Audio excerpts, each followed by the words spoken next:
championship, Gary will forever be a revered fan favorite. This season, the Mets will honor Gary by wearing a memorial patch on the right sleeve of their uniforms. The patch features Gary's nickname, Kid, along with his uniform number 8.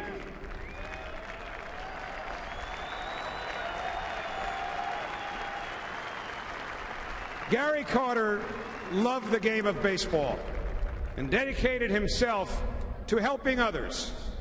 Throughout his life, he shared his passion as a coach, a mentor, and a motivator. A man of deep faith and positive energy, Gary Carter's rare combination of talent and enthusiasm cemented his legacy as one of the most cherished and gifted players in the history of this great game. We ask that you please join us now for a moment of silence.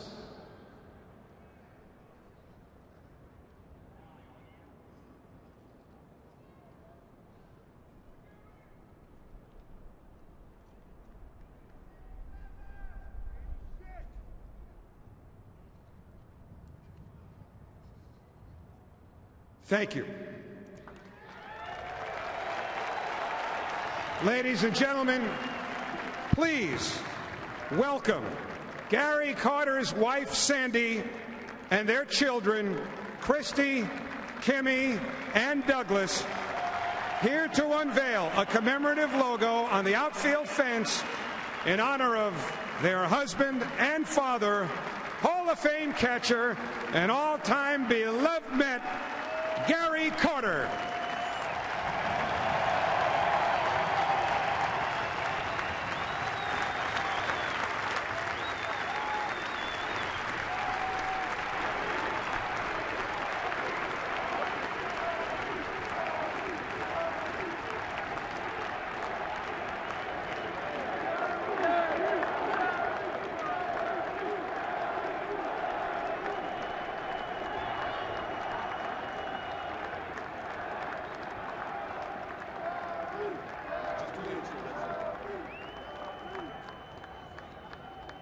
Thank you again. And now here to honor America with the singing of our national anthem are representatives from the 5 branches of the United States Armed Services. From the Army, Master Sergeant Mary K. Messenger. From the Navy, Lieutenant J.G. Yvonne Zirith, representing the Marines, Staff Sergeant Terry Kopetsky. From the Coast Guard, Petty Officer First Class Christine Rummel. And representing the Air Force, Staff Sergeant Samantha Johnson.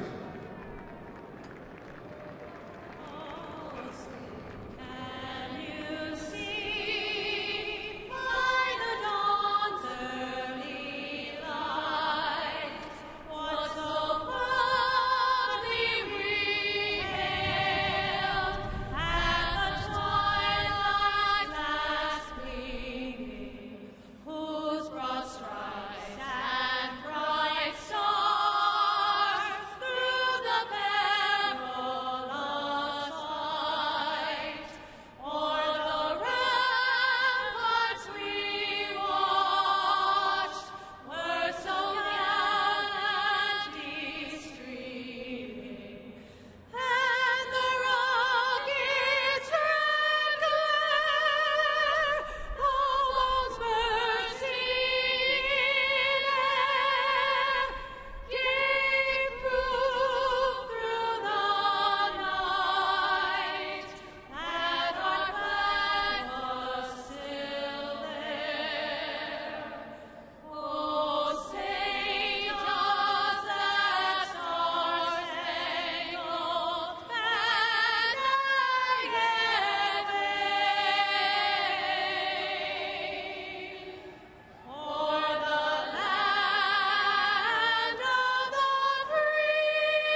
national anthem at Citi Field on opening day. The crowd has been stirred and they've been hushed.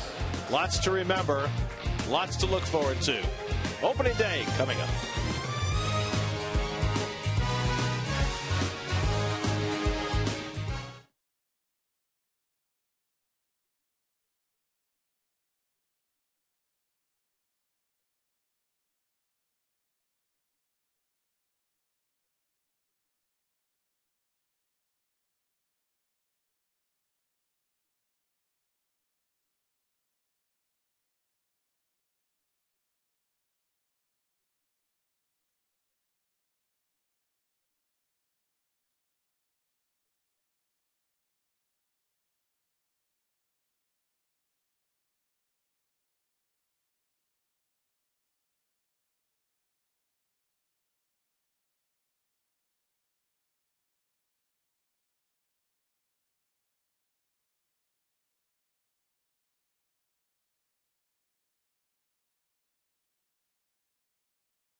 Along with Gary's children, Douglas, Christy, and Kimmy. Our ceremonial catchers are Gary's former teammates, Darryl Strawberry, Keith Hernandez, Ron Darling, and Mookie Wilson. Sandy, Douglas, Christy, and Kimmy, it's your pitch.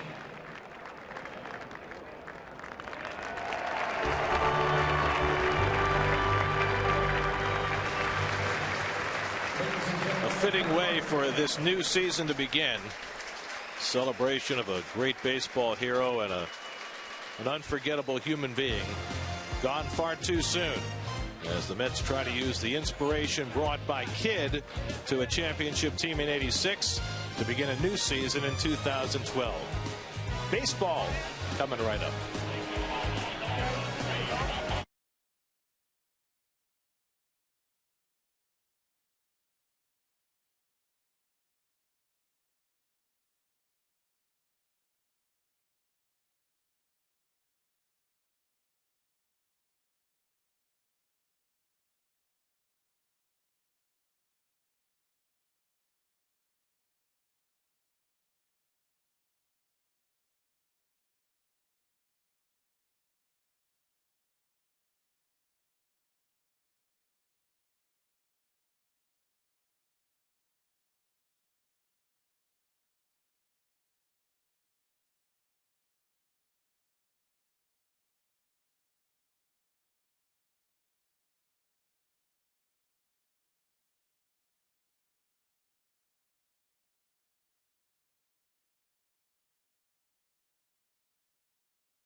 Opening day 2012.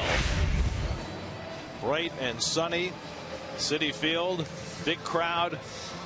Ballpark in its 4th season. Mets at their 50th anniversary season as we check out the Ford Braves starting lineup. 3-time stolen base champ Michael Bourne on top. Notable by his absence, Chipper Jones, who hopes to be able to play by next week, but had arthroscopic knee surgery just 9 days ago and so will be absent. That puts Brian McCann in the 3-hole in front of Dan Uggla as Johan Santana, and one must be bubbling in his belly right now. 570 days since he last took the mound in a major league game. That was against the Braves on September the 2nd, 2010. Missed all of last season after having surgery on the anterior capsule in his shoulder. And now Santana back to the mound to throw the first pitch of the season to the Braves' Michael Bourne. And we're underway in 2012 as Santana misses inside for ball 1. Johan with 133 wins, 69 defeats. This is his 6th opening day start. And Bourne takes a fastball for a strike, and it's 1-1. Santana last year attempted to pitch in a minor league game. It went okay, but then had trouble bouncing back from it. His goal was to pitch in the major leagues last year. That never happened. And his first changeup is swung on and missed 1-2. But from the time Santana reported to Port St. Lucie in January, it has been a straight line path to this day, which the Mets could only hope would have happened. And the slider misses, and it's 2-2. I think when spring training began, Terry Collins and Sandy Alderson and everybody connected with the Mets was hoping that Santana would be on the mound today. Now it's a reality. 2-2 to Bourne, and he bounces one down to first. Easy play for Ike Davis, and that's the first out of the season. So 1 out and nobody on. Let's check out the Lexus Mets defense, and defense will certainly be a concern for the Mets this year as they shoehorn Daniel Murphy in at second base, welcome in a new center fielder in Andres Torres, and Ruben Tejada takes over as the full-time shortstop, replacing the departed Jose Reyes. Here's Martin Prado looking for a bounce-back season. Prado, who had a breakout year 2 years ago, struggled last year. He's playing third base today. Chipper Jones, as we mentioned, out of the lineup. And Prado takes a strike. Prado is slated to be the everyday left fielder for the Braves. That'll be the case once Chipper comes back. In the meantime, he'll play some left and some third.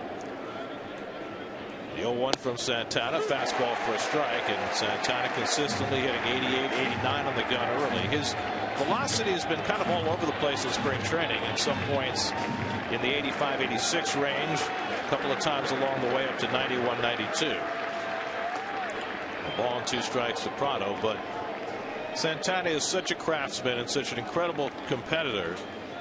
You get the feeling that velocity is not really the major issue. There's Brian McCann on deck. A ball and 2 strikes to Prado. And the changeup in the dirt. 2-2. Prado now 28 years old.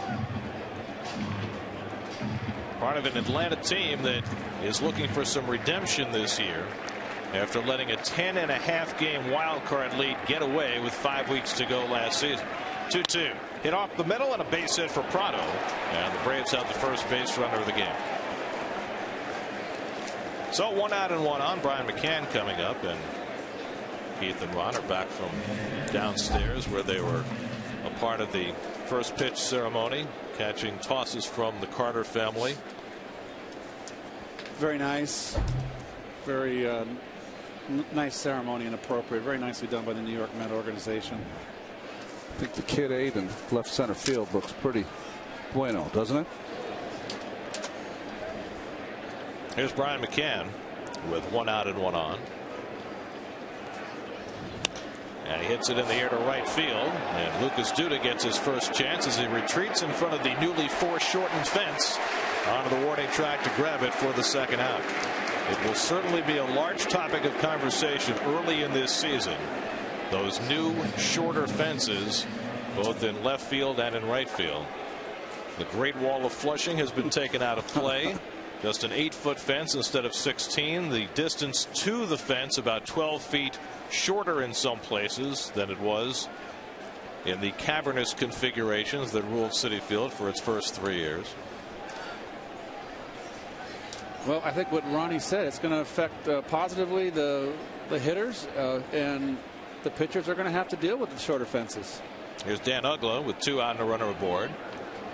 Uggla, who had such a strange season a year ago, an awful beginning to his first year as a Brave, then a remarkable hitting streak that led to a better second half. The overall number is strange, just 233, but 36 home runs.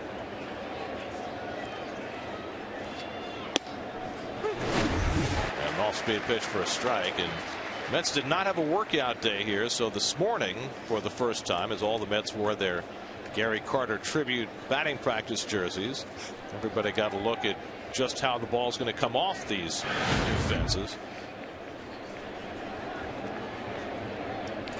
Uggla, when he first came over to the Braves working with last year's hitting coach, they asked him, you can see Lucas checking the dimensions due to how close it is. He told him, we're hoping that he would be more patient.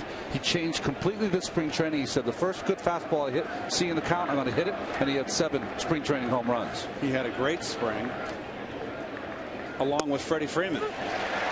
Fastball knee high for a strike, 1-2. So we've already seen Santana's fastball range from 86 to 89 early in this game. He's got to be a little pumped up now. He's pumped up, but I'll tell you, down on the field, Terry Collins was a little bit alarmed because when you warm up before the game, especially a guy coming off injury, there was a little extra time. Here's the 1-2. And the changeup bounced foul. That's true. He had about 5 or 6 extra minutes that he was not anticipating to sit in that dugout and cool down. I saw Terry Collins talk to the umpires and say, listen, my pitcher out there is going to take as much time as he needs to get ready. The game will start when he's ready. Well, his last spring training start was not his best. He started out with some problems getting his mechanics right. He walked 3 batters in the first inning, but then he righted himself. 1-2 to Douglas. Swing and a miss. He got him with the changeup. And Santana begins his return to action with a scoreless first inning, capping it with a strikeout of Douglas.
Here's your Mets starting lineup, brought to you by Geico, and the lineup is intact after a bunch of folks had to battle through some spring training ills. Andres Torres, newly installed as the center fielder and leadoff hitter, will get it started against Tommy Hanson. And the first pitch is taken inside for ball 1. Well, here's the pitching stats presented to you by Toyota. You can see 11-7 record last year in an injury-filled season with right shoulder tendonitis. He now has won 11 his rookie year, 10 his second, and 11 last year. Torres rockets one to right field. Back goes Hayward to the edge of the warning track to reel it in. And so Torres, who is not a home run hitter, hit just 4 last year, taking a bid for 1 in his first at bat as a Met. I think he was a little amped.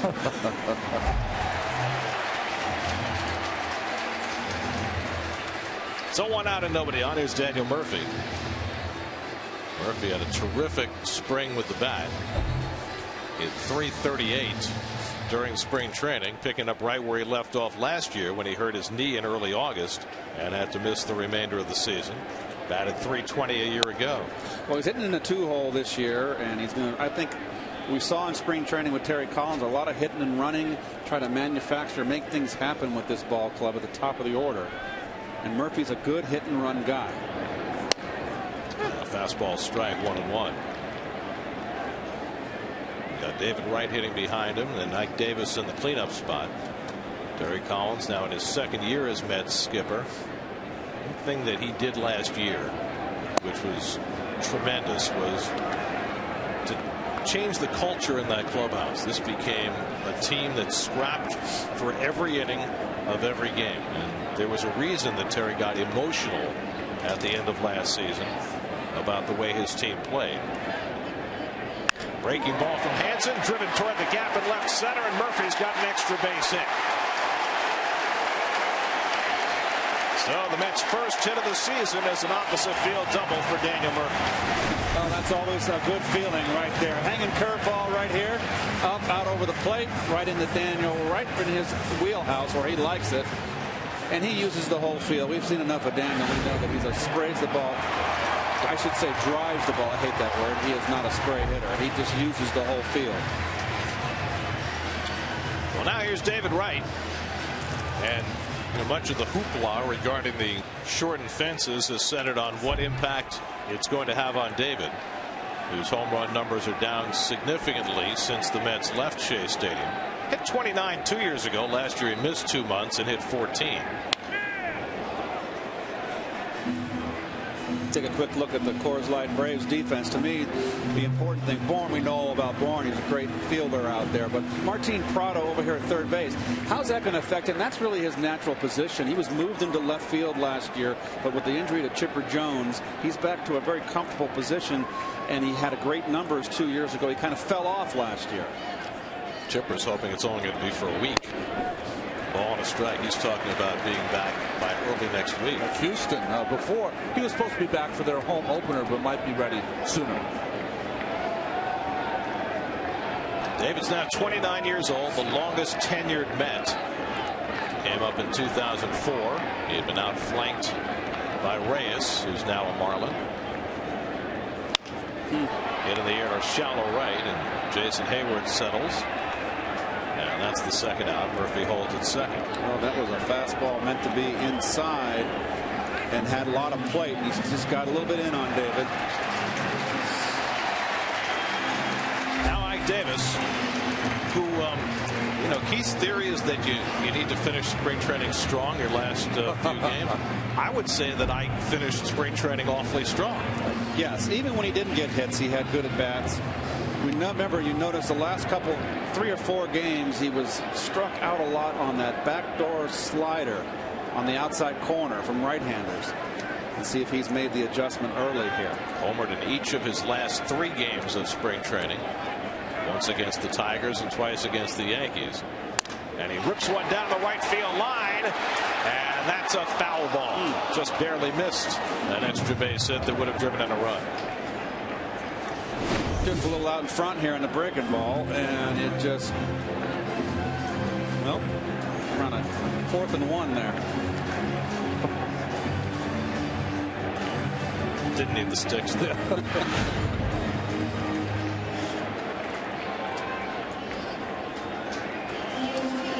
Mets dugout. Very nice. Gary Carter's jersey hanging as inspiration.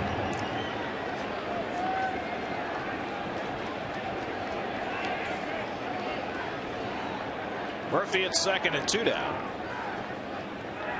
And curveball from Hansen in for a strike. And that's that signature curve, Ronnie, right there. Yeah, he hung the one to Murphy, did not hang one there.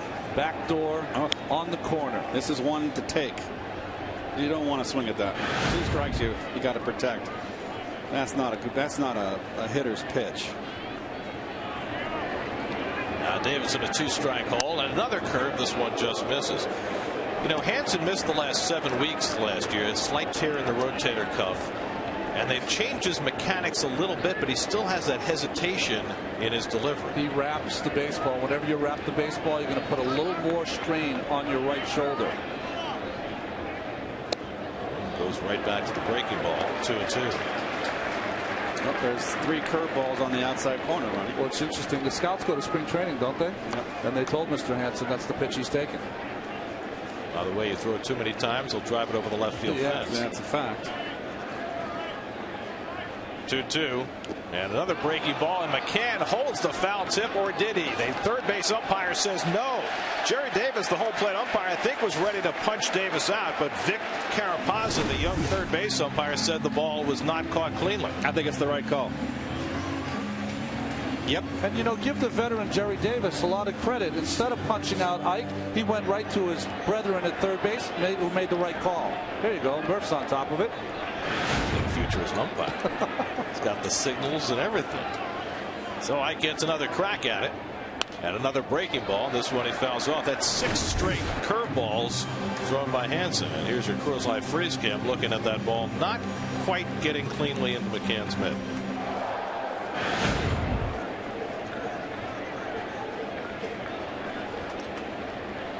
I think that's a record, by the way, breaking out the Coors Light freeze cam, first inning, first game. That's right. I'm looking forward for many more.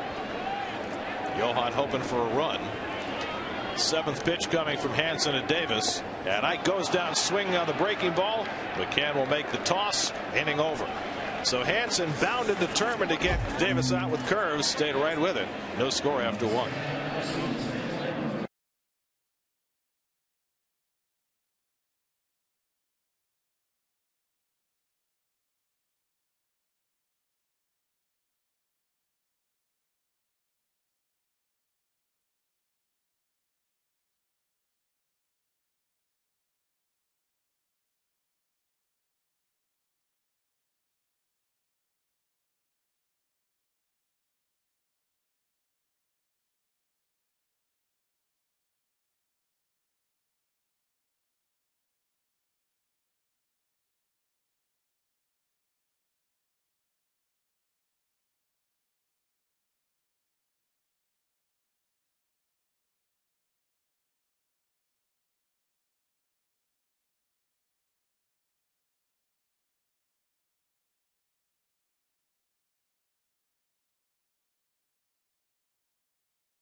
For his second inning of work.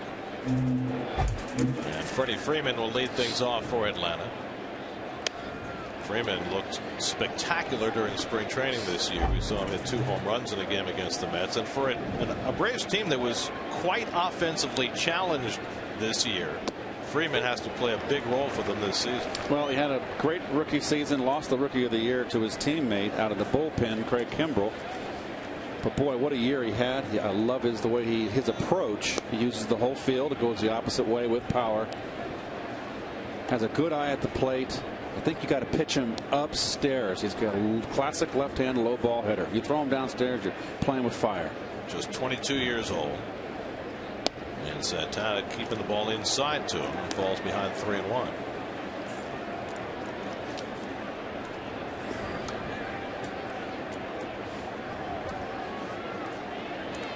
Dangerous spot here for Santana. And gets Freeman to foul back the fastball. The Braves won 89 games last year, but they won it on the strength of their pitching. They finished 10th in the National League in runs scored, 14th in on base percentage, and they really made no moves to improve their offense in the offseason. They're hoping for better years from guys like Uggla and Jason Hayward. Freeman golfs one out to left field. Jason Bay settling under. 1 out. Does it appear to you as though some folks early in this game are taking a shot at these shortened fences? There are the numbers from the Braves last year. They hit 173 home runs, led by Uggla's 36, but those other numbers really dragged them down. And late in the year, when their pitching began to falter, they They just couldn't score enough runs to win. Guys like McCann really struggled. That's why they went 8-18 down the stretch. There's Matt Diaz, who owns Santana, and he hits it in the air over in right center.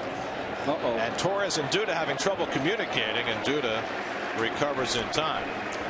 I think Duda just assumed that Torres was going to take that ball. This is Duda's ball all the way, and you want to see him looking. It's yours. Want to see him get a little more comfortable and take charge out there too. Want him aggressive. So 2 out and nobody on. And here is Jason Hayward looking to bounce back from a very disappointing sophomore season.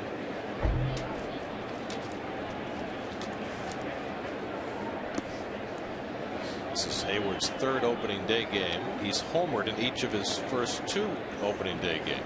Well, Greg Walker, the new hitting coach for the Atlanta Braves, wants him to go up the middle, go to left field, left center. That's where he has a tremendous amount of power, or did in his rookie year. He had a lot of trouble handling the ball inside last year, and immediately Santana coming inside. Well, if you've got a weakness, they're going to find it. And there's a little borderline knee strike. And you got to make the adjustments. I didn't like the ball in early in my career. I was forced to move off the plate against right-handers. I couldn't handle that hard slider in my hands. And it looks as though Hayward's a little further from the plate than he was last year. And stepping in more than stepping straight at the pitcher. You know, Gary, when you move away or move into the plate, it changes the whole strike zone. Inside corner is not what you're used to. You got to adjust everything. 2-2 from Santana, and he goes to the slider. Full count to Hayward. Rookie shortstop Tyler Pasternicki getting ready for his first big league at bat. Let's see how far away he is.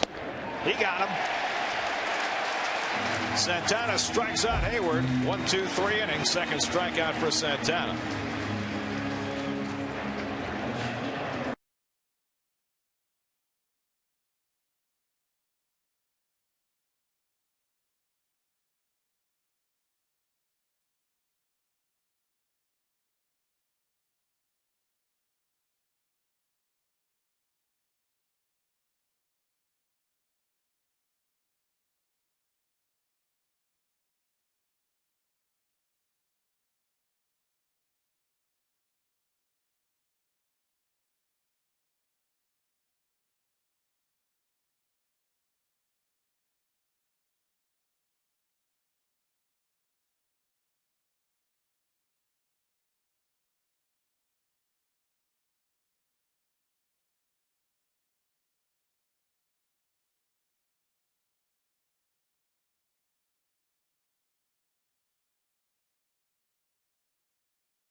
And Jason Bay leads off for New York.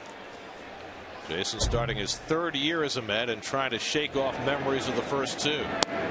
The signs were not good in spring training, and Jason heard more than a few boos when the Mets were introduced before the game. He understands that. Well, he's a consummate professional. He is obviously has not had the 2 seasons the Mets expected here thus far as a Met uniform. But I'll say in his defense, this son of a gun runs everything out, plays hard, and that to me is very admirable. And I think in some ways the Mets fans, because of that kind of play, have given him the 2-year pass.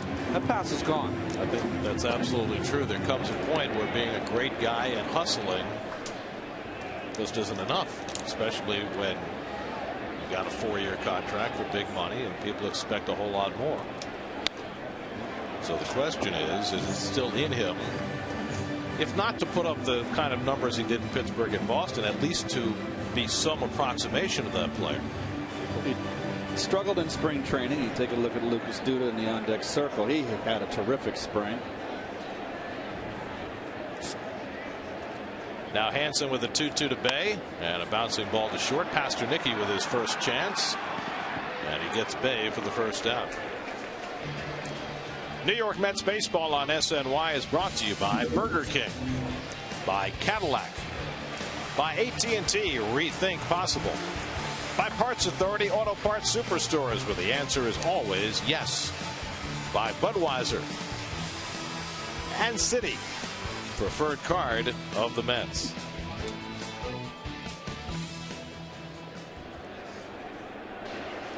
Here's Lucas Duda with 1 out and nobody on. Oh, Lucas out of the chute. I think everyone on both teams, right? Very aggressive. Swinging the bat, first pitch. Telling you what, these fences are lighting up everybody's eyes. I always had to get a little barometer the first pitch of the game, see how hard the pitcher was throwing. Lucas hit 4 home runs this spring. And while the Mets don't give out an MVP for spring training, he was it. Drove in 50 runs last year in 100 ball games. And that was after a slow start. Yep. Second half, especially after Beltran was traded and he got the full-time gig, he was terrific. You notice they started to pitch him inside in spring training, and now back-to-back fastballs in on Lucas. Two good cuts. Yeah, he just missed that one. Yep. Ball came back over the plate. Josh Thole, hitting 7th in the order, is on deck. Mets only have 3 players in their starting lineup today from opening day last year, and Thole is one of the 3. The other 2 are Wright and Davis. And the curveball from Hansen outside, 2-2. Hansen not only had the shoulder problem that short-circuited his season last year, but then his spring training got off to a late start. Hansen was driving down to Florida and he blew a tire and suffered an accident that caused him a concussion. Oh. And he gets Duda with a good curveball. That's his second strikeout. Well, everything's set up with the fastballs early in the count. He's got Lucas out in front.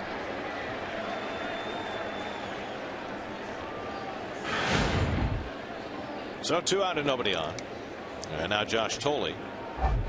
Josh had a good spring at .312, and he's got good career numbers against Tommy Hansen, 7 for 16, including a home run.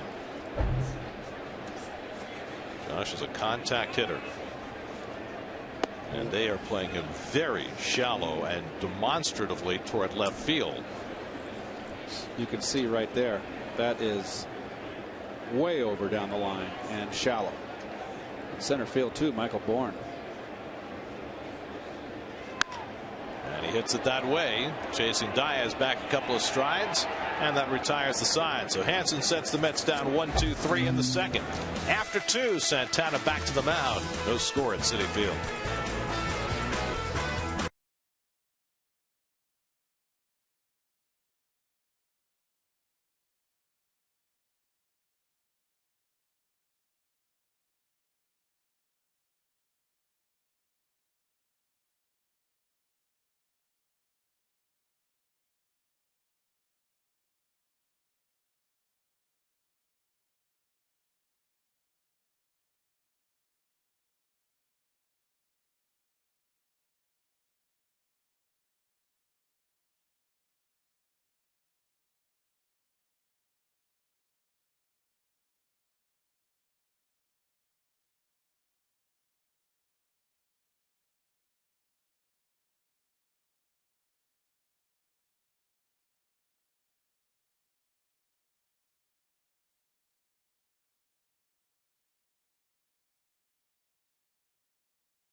Tonight, the New York Mets meet the St. Louis Cardinals right here in St. Louis. And of course, the memorable sound of Bob Murphy getting set to call the first game in Mets history. 50 years ago, you saw a shot of Casey Stengel and of Richie Ashburn during that clip. Richie, by the way, was the MVP of those 62 Mets, and he used to tell the story about how his gift for being the MVP of the 62 Mets was a boat, which didn't do him much good because Richie lived in Nebraska. Tyler Pasternicki in his first big league at bat grounds out to short, and there's one down in the third. Mets had a lot of veteran players in that lineup, guys like Gil Hodges and Frank Thomas and Gus Bell and Don Zimmer, Roger Craig. What they didn't have was a lot of young talent. Hobie Landreth, the giant. Well, Hobie Landreth was the first pick by the Mets in the expansion draft, and Casey's explanation was, well, you got to have a catcher, otherwise you have a lot of pass balls. Tommy Hansen, not a good hitting pitcher, takes a strike. I think the biggest issue, and Al Jackson addressed this the other day when we had him on, isn't that they didn't have talent, it's that they had a lot of over-the-hill talent. Yeah, the Mets' first year wasn't 58, and they might have had a better chance. Well, you said they were a pretty good hitting ball club. They were okay. I mean, but their pitching was dreadful. What did Richie hit? He hit 300 that season for them? He did. Richie Ashburn was on the backside of his career at that point, but Whitey had the most hits of any major leaguer in the decade of the 1950s. More than Mantle, more than Aaron, more than Clemente. I mean, everybody. Willie Mays.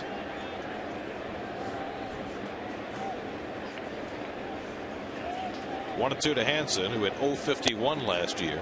And Santana just missed inside. So what do you think from what you've seen from Johan so far? Well, I think he looks fantastic. He surprised me on the first day of spring training when he was throwing 89, 90 miles an hour.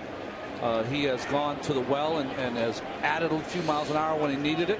He's around the plate like he's always been, and throwing that slider a little more than he did in the past. I think he looks fantastic. I think you have to throw that against this club as Hansen pops one up, and Ike Davis taking charge, and there are two outs. So that's 7 in a row retired by Santana. And we welcome in the fourth member of our team, Kevin Burkhardt.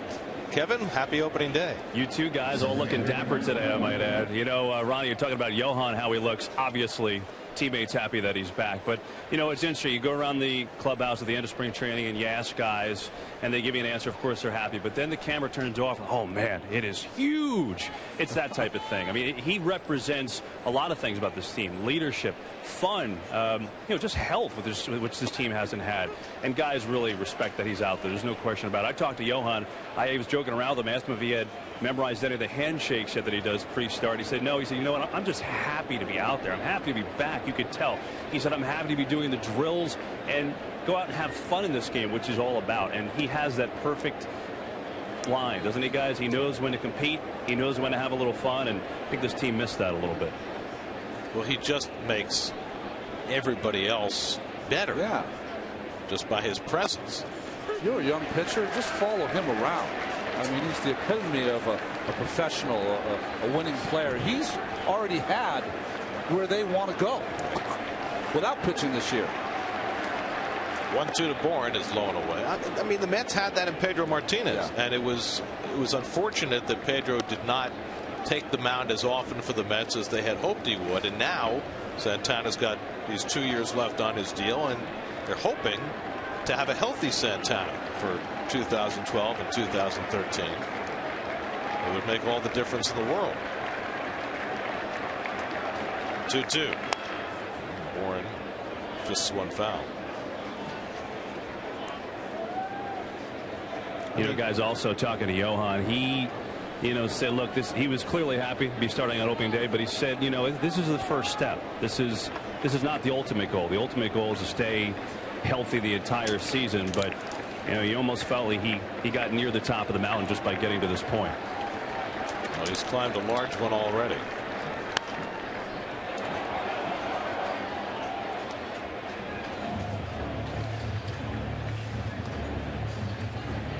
But it'll be interesting to see how Terry Collins, Dan Worthington, and the staff use Johan. I think they're going to try to catch him an extra day every single time they can.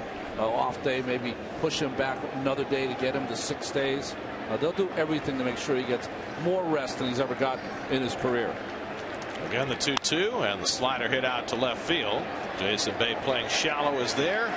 And that's 8 in a row retired by Johan Santana. Couldn't ask for a better beginning for Santana. Now the Mets will try and get him a run. No score in the middle of the third.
As the Mets host the Braves this Saturday and Sunday at 1:10 p.m. Tickets start at $12. Call 718-507-TIXX or visit Mets.com now for your tickets.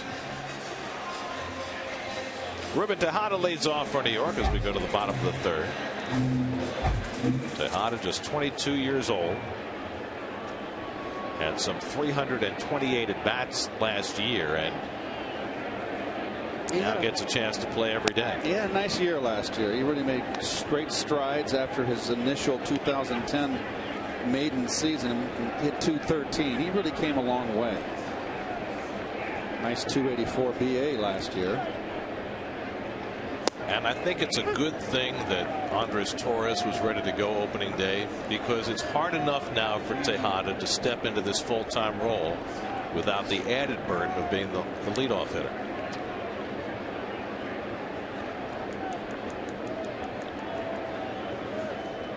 1-1 from Hansen, hit out to center field. Warren battling the sun and having some trouble with it, but he stays with it. Wow. Michael Bourne, a very experienced center fielder, did everything he could as his knees buckled and the ball settled somehow in that big outfielder's glove. Well, you can see he's using the glove as a shadow, shade the sun. Boy, he had a tough time. Sometimes you get that glove up and you get it right in the sun, but that ball just stays in the sun for such a long time. You know where it is, but the sun is just blinding you. Here's Santana, a good hitting pitcher.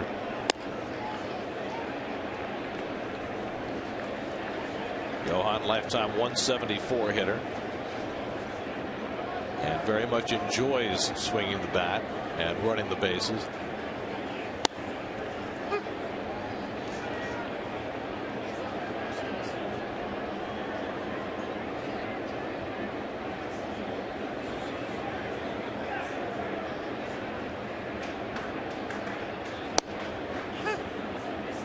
Ball and 2 strikes to Santana, with Andres Torres waiting on deck.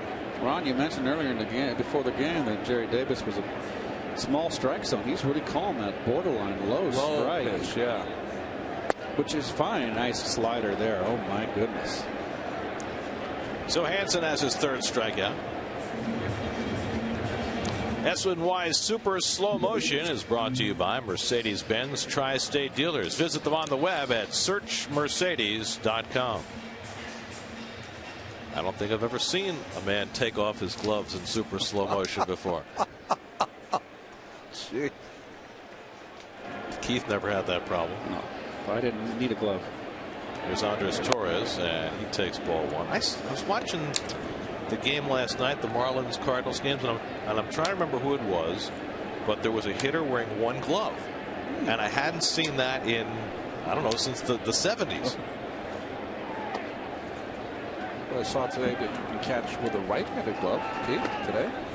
I cheated. I caught with my bare hand. Oh, you did? I was nervous. I can't do anything. I'm not right-handed. I throw like. But you should be able to catch the ball with your left hand. I didn't know how hard he was going to throw it. Like Ron said that Gary's daughter threw a bullet at him. Bullet. Who did you catch? I had DJ. Yeah, DJ.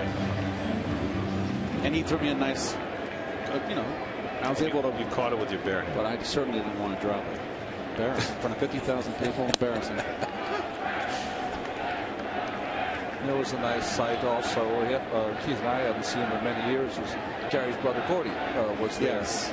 Who hung out with your brother during the days. 3-1 to Torres, and that's a strike. Gordy was quite the athlete in Los Angeles, too. Quarterback, went to Southern California, played football there. My brother had the pleasure of sitting next to him in the World Series in '86. Grounded to the right side. Dan Uggla bobbles it, and Torres is aboard. Now, Uggla had a much better defensive year last year, but he is still not a Gold Glove. Well, he did everything right. He got in front of it, but watch him. His glove is not open.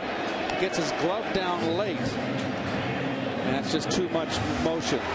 He's got to have the glove down much sooner in facing the ball. And that's the reason why they're now. Uggla, we know, you can see right there the graphic says everything. He's not known for his defense. So that provides the Mets with an opening. Torres, who stole 19 bases last year in an injury abbreviated season with the Giants. Hansen has always been very easy to run on. Now they've tried to get him a little quicker to the plate this year, and we'll see whether the Mets will test him. Murphy drove a double to left center his first time up. Quicker to the plate with a pitcher whose best pitch is a breaking ball. It's a very dangerous combination because that leads to a lot of hanging breaking balls. Body's too quick for your arm.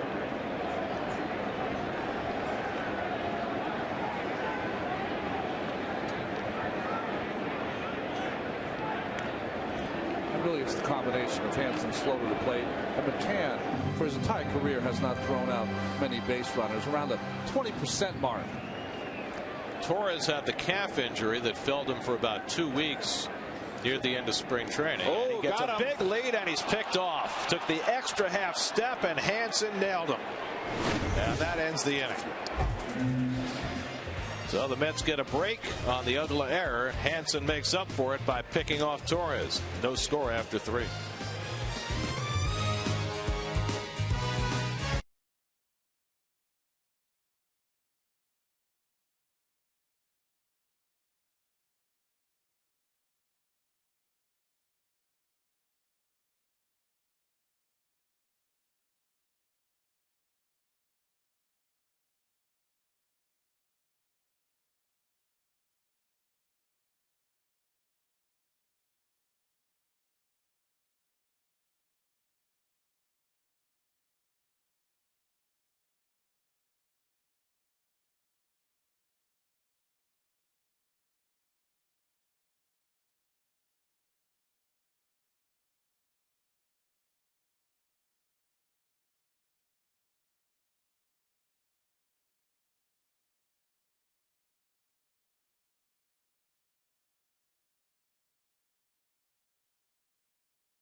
for the first time as a Met, but that ended quickly.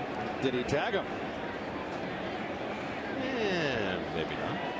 If the string of the glove gets him, does that count? Martin Prado leads off the 4th inning in a scoreless game. By the way, that's 2 appearances already for the Coors Light Freeze Can. Santana comes inside. It's 2-0 to Prado, who's been the only base runner for the Braves. Banged a single up the middle with 1 out in the 1st. Santana has since retired 8 in a row. Behind in the count for a rare time today.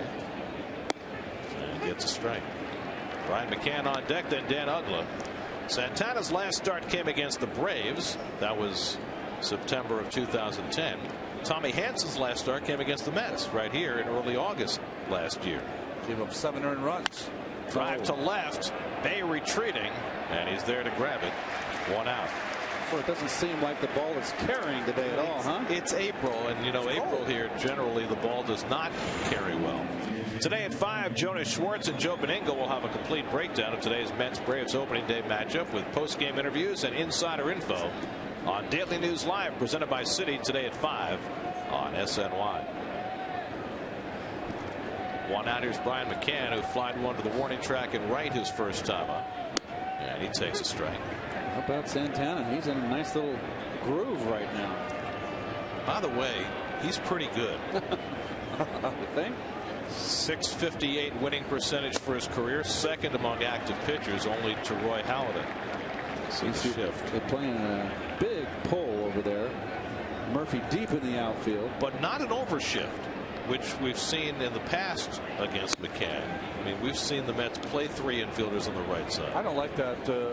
I like the way they're playing now, because McCann does have power and the ability to go the opposite way, especially against left-handed pitching. Slider in the dirt. It's 2-2. McCann hit what, 180 last 37 games when he came back from that oblique, and boy, you know, he's a big important bat in that lineup, obviously. And he gets him up and in. Santana with the fastball strikes out McCann. That's 3 now for Santana. Well, this is something you love to see Santana do. He misses with this pitch. This ball was supposed to be down and away, but he added about 2 or 3 miles an hour on that fastball up in the strike zone and by McCann.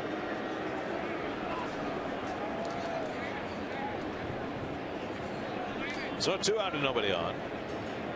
Now Dan Uggla, who struck out his first time up. Starts him off with a changeup for a strike. You know, everyone, including us, sometimes can fall in love with that radar gun. But with Santana, he's always asserted that, listen, for this comeback, the hitters will let me know how I'm throwing. Watch the hitters. They're late on the pitches I'm throwing. I'm throwing the right pitches and the right sequence of pitches. The best game that Johan pitched as a Met was that last start in 2008, second to last day of the season, 3 days rest, 125 pitches, bad knee, through a shutout, and he was throwing 88 that day. 88 is plenty for Santana, particularly if he has a slider working the way he does today. Well, he's got the changeup is what makes the difference with him. With a great change, when you can throw a changeup of his caliber. 1-2 to Uggla. Changeup struck him out. Back-to-back strikeouts for Santana. Johan has set down 11 in a row.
Daniel Murphy leads off the last of the fourth against Tommy Hanson in a scoreless game.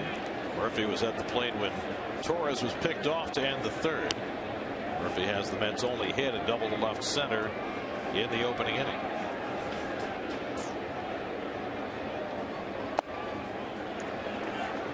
Hanson behind 2-0 with David Wright and Ike Davis to follow here in the bottom of the fourth. That's that sinker he's starting to throw this year, right, Ron? Yeah, really. Bottom dropped out. He's always been straight as a string, over the top like a dart thrower. To left center field, and Bourne closing on it. One away. David Wright coming up. Let's check in with Kevin. Guys, I got a little excited. I thought that was going to be the first lefty to go oppo home run wise here at Citi Field as a Met. It has never happened in the 3-year history of the park, and that's part of the reason why the fences are moved in, and it is a stark difference. I mean, I'm up on the new Party City deck. I mean, first of all, you can look at all this space. It moved it in as much as 12 feet in some areas. I mean, just to give you an idea, I'm up on this deck now, and still there's all this wall to climb. That's the stark difference of it. And I was interested in watching guys take BP today. The Braves, really their eyes kind of bugged out of their head. Remember the Mets in spring training? They had that Field 7, which was the replica, so they got a little idea. But the Braves roll into it. Ugla told me, and Matt Diaz, big difference here. I talked to Chipper Jones. I said, what do you think? He said, well, I think David, Jason, and Ike are very happy guys today. Ike Davis was the first guy off the bus last night, coming back from the airport from Tampa. He came out. David Wright came out. Jason Bay came out as Wright hits now. And guys, I watched that first batting practice group for about 15 minutes, waiting to see who would get the first one out. Wright hit a couple that went off the wall, and we were kind of saying, all right, is any going to get out of here? Then he hit one that went over the new wall, and then he hit one about 17 rows back. So now the real thing. We'll see how it plays in real life. Well, the overall numbers are going to be fascinating to watch. The Mets hit 50 home runs at home last year and gave up 58. You have to figure that both of those numbers are going to go up. Kevin looks good in that suit. I think we got to keep him in that suit year round. He moves around too much. Can't have him in a suit every day.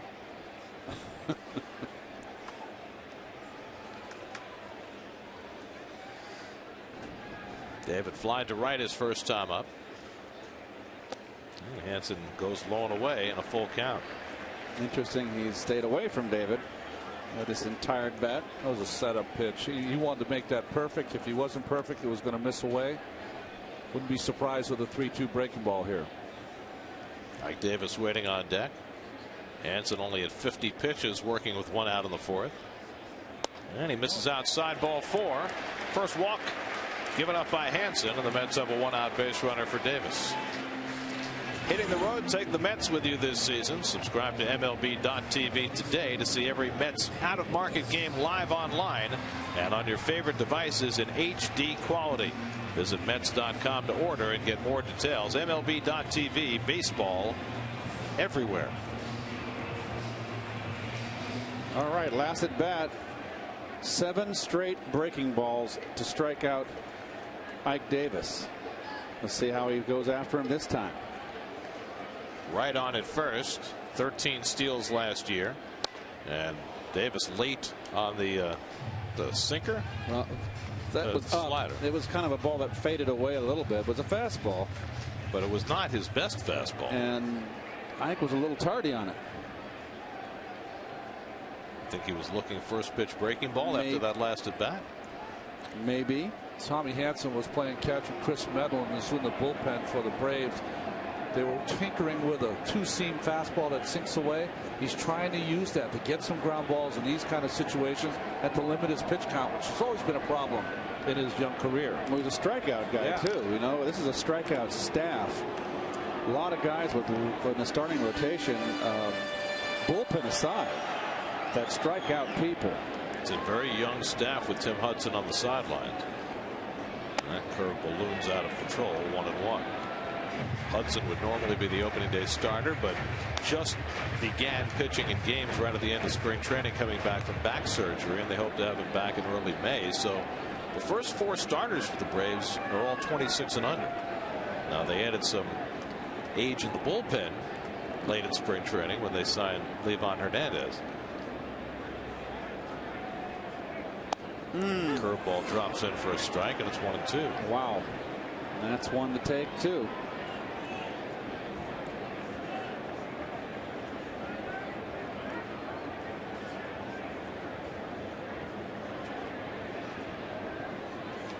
So Ike again will have to battle from behind.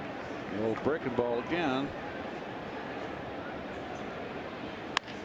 Double play ball right to Uggla. Pasternicki with the turn. 4-6-3 double play gets Hansen through the inning. So we've got a pitcher's duel on our hands on opening day. Santana and Hansen, no score after 4.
Against Saturday.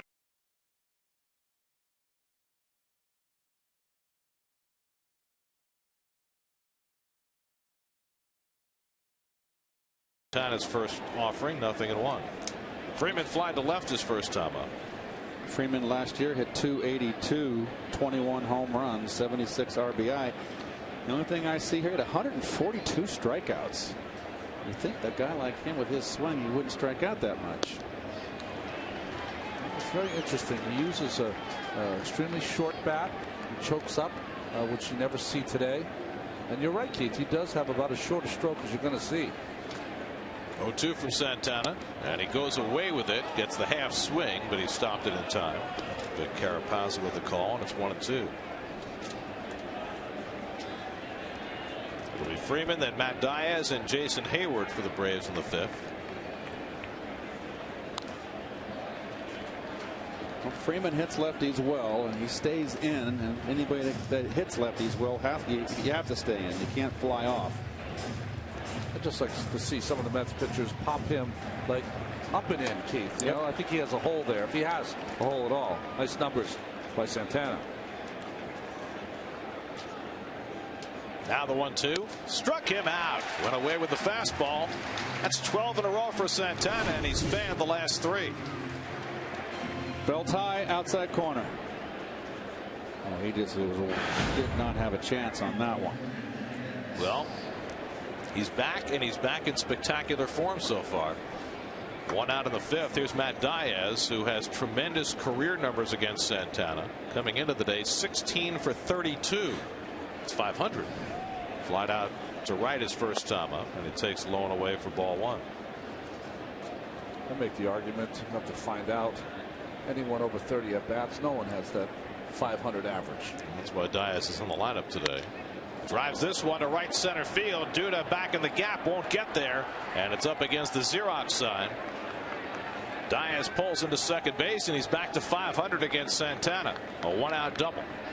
Just the second hit off Johan after he had retired 12 in a row.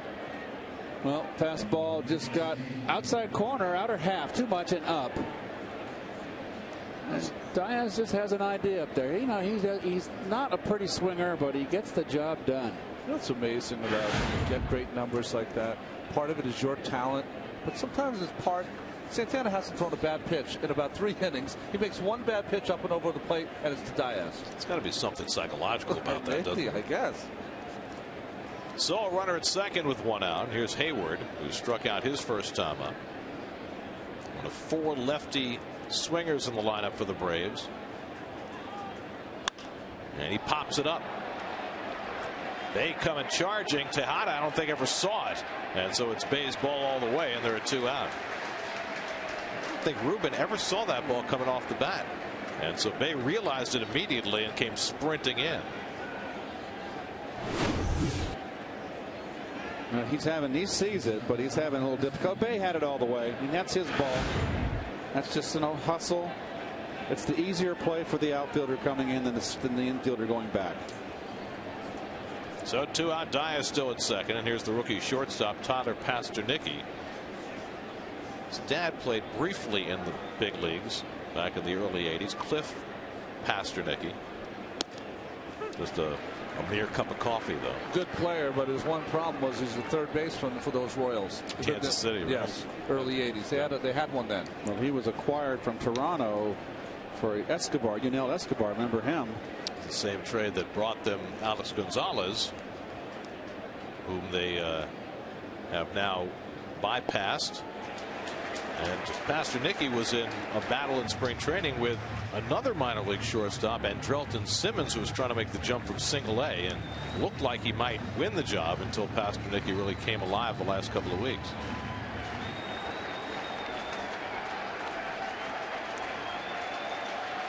Now Santana ahead of him 0-2.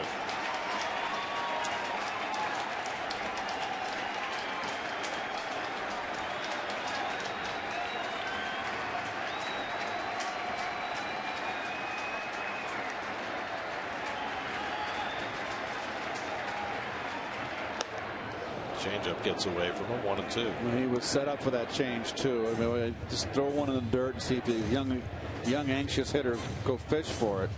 The one thing you can see on the face of Santana is that I always talk about the 4 or 5 outs you got to get to have a great game. He identifies them as good as any great pitcher. Knows exactly what this moment is right here. Diaz at second and 2 out, 1-2 to Pasternicki. And he lays off the changeup. 2-2. See, that's just, to me, it's smart pitching. He's already swung and got himself in an 0-1 hole at the changeup in the dirt, Ronnie. Why throw him a strike? See if he'll go fishing again. He lays off. Okay, it's 2-2. I can still do what I want to do. 70 pitches now for Santana. The figuring was before the game that he would be somewhere between 85 and 95. I'll tell you what, he's going the way he's going right now. He might get extended just a tad. 2-2. Low and in. Foley stops it. Full count. I've seen this many times from Santana. Knows what he's doing. That was going to have to be a perfect pitch on the inside corner to freeze Pasternicki. 3-2 does not bother him. He can always go back to that changeup. And he's got Tommy Hanson on deck, who is a very poor hitter. Which brings up my question to you, Ron. Would you still go after him, even though you got a runner in scoring position? Don't you want the pitcher still leading off next inning? Yes, absolutely. You're going to go after him, but with a changeup in the dirt. That fastball inside set it up. If you walk him, you walk him. Here's the 3-2. And he comes low and inside and missed with it. So that's the first walk given up by Santana. And so Hanson will come up with 2 men on. And a pretty patient at bat for young Tyler Pasternicki there. I mean, behind 0-2, 1-2, and worked a walk. It was nice to watch there as Tolley went down in the dirt and blocked a couple of those changeups. Bob Guerin, the coach for the Mets, bench coach, has moved Tolley closer to the hitter. So those balls in the dirt are going to be just short hops, not the big hops that were hitting him in the shoulder. And it's only an inch or two, but it makes a big difference. So here's Hanson, who popped up to Ike Davis's first time up. 2 out and 2 on. And Hanson goes after the fastball, 0-1. Michael Bourne would be next, but Santana trying to put the brakes on this inning right here. Braves with a runner in scoring position for the first time today. Diaz a 1-out double.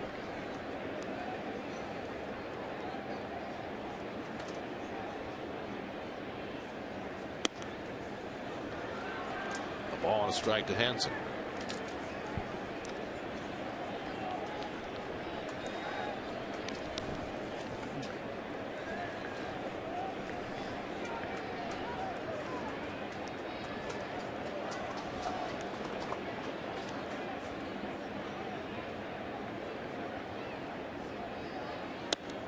Just missed.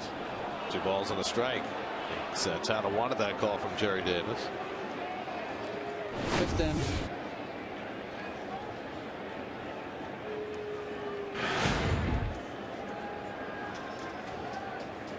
Shallow. Look at Lucas Duda in right. And Torres in center. Big shade to the opposite field. Now it's 2-2.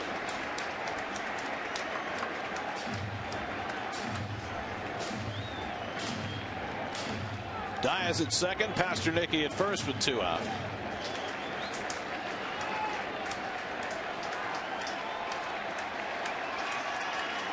Now the 2-2 to Hansen.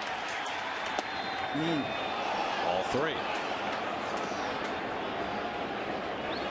Jerry Davis, like you said, Keith's been calling the ball down, but he's not calling the ball anywhere off the corners.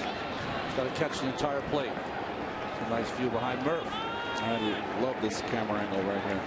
So Santana will throw his 20th pitch of the inning, the most he's thrown in any inning. The runners will take off. 3-2 and 2 down. And it's ball 4. Wow. So Santana walks the 8 and 9 hitters. And now the Braves have the bases loaded with 2 out, and Dan Worthen will pay a visit to the mound. Well, that's not what he wanted to do there. Well, we also have talked a lot about how velocity doesn't matter, but a change of velocity within the game does. And he's gone from 88, 89 to 86, 87 now here in the 5th inning. Well, you know, this start probably was one of those that Santana had as much adrenaline as any start he's ever had in the major leagues. And sometimes that saps you of some of that strength. But, you know, facing Bourne, who has good numbers against him, he's going to have to make some pitches on the corner. There's nobody up in the Mets bullpen, but that could change momentarily. Huge out now for Santana in a scoreless game. It's the first time he's been in a little hot water. And up at 78 pitches again. They talked about 85 to 95 being his limit today. Out of the full windup to Michael Bourne, and he misses low and away for ball 1. And Dan Worthen on the phone, so somebody should be getting up momentarily. Josh Tolley out for a conversation. What's interesting, Keith, is that Torres is playing really shallow in center field. That's as shallow as any center fielder has played for the Mets. Bourne's got some pop. But look at Bay and left too. Yeah. That's in a bit, a tad. Bourne is grounded out and flied out 0 for 2. And another one in the dirt.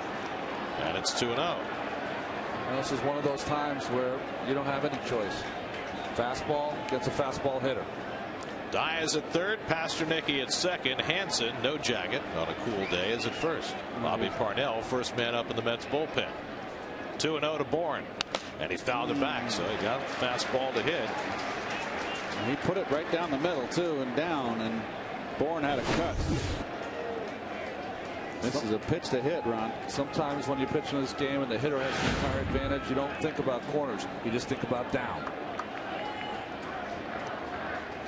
Now the 2-1 on the way, and that misses, ball 3.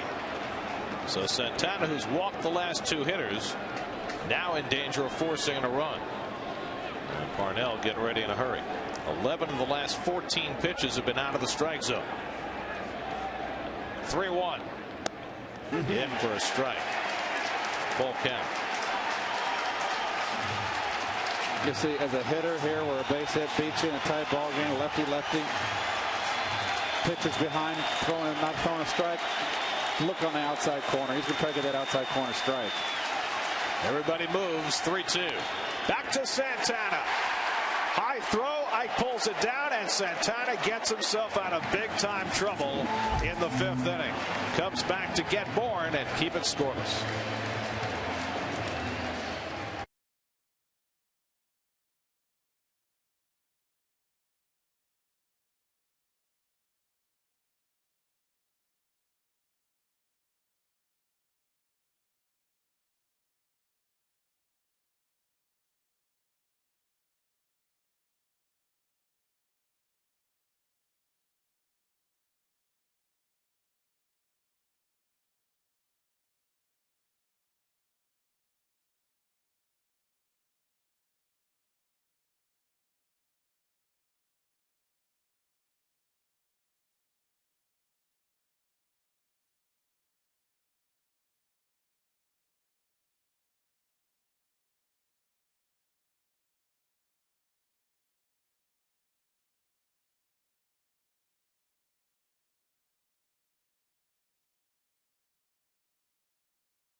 Why is brought to you by Xerox, ready for real business.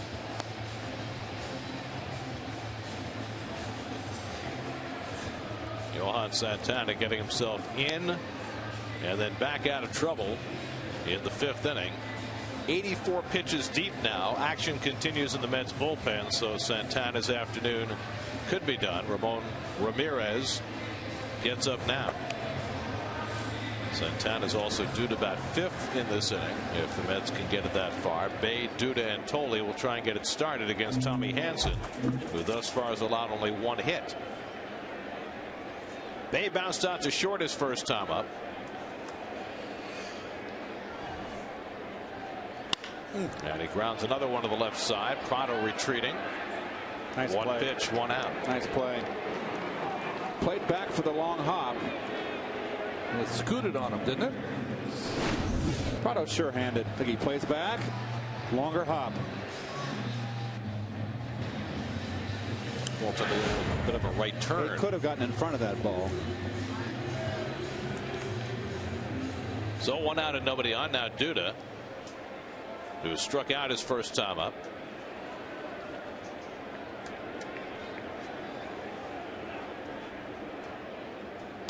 And Hanson darts a strike. That's that little fader he throws there, Ron, little sink. That's a good weapon against a left-hander.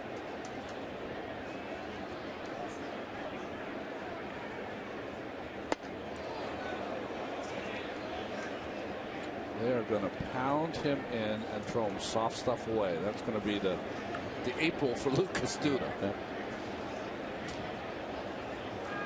But isn't that the plan to most young hitters? Yes, yes, it is.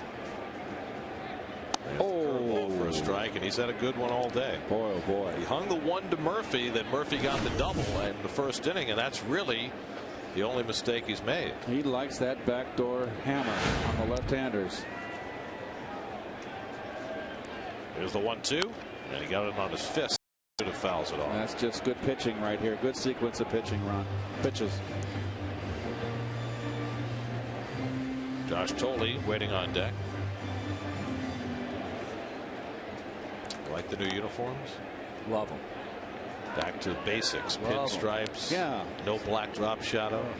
Just Orange and blue. I would have given anything to wear that uniform. I would have loved to have had that uniform instead of I'm not complaining to be wearing big league uniforms, but the piping was a little excessive. It was very 80s. Although we would look a lot different than they do because of the way the guys wore uniforms there. Much baggier now. You guys were much more form-fitting. In the air to center field. Bourne measures it. And there are 2 out.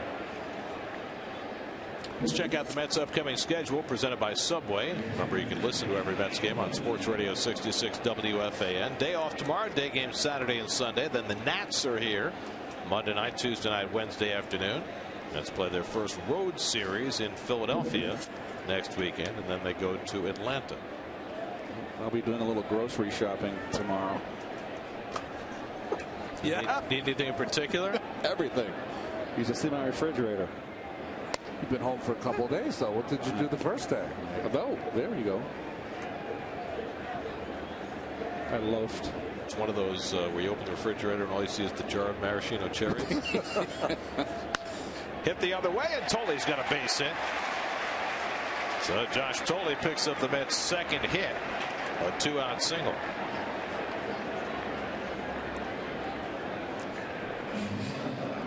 Hitting it where it's pitched. Pickles in mine. Pickles, not the maraschino cherry. Sometimes you can just have the mustard, and that does even less good. Because in a pinch, you can always eat the pickle. That's right. I'm sorry I brought it up. Talking about 3 guys that have had a lot of empty refrigerators at some point. I'm sure you have plenty of cat food. Yes. Here's Ruben Tejada, who flied one to center that Bourne almost lost in the sun his first time up. Oh, where's that pitch? And Hansen wants to know as well. Wow. Drooping his shoulders at Jerry Davis after not getting that call. Sometimes umpires vapor lock.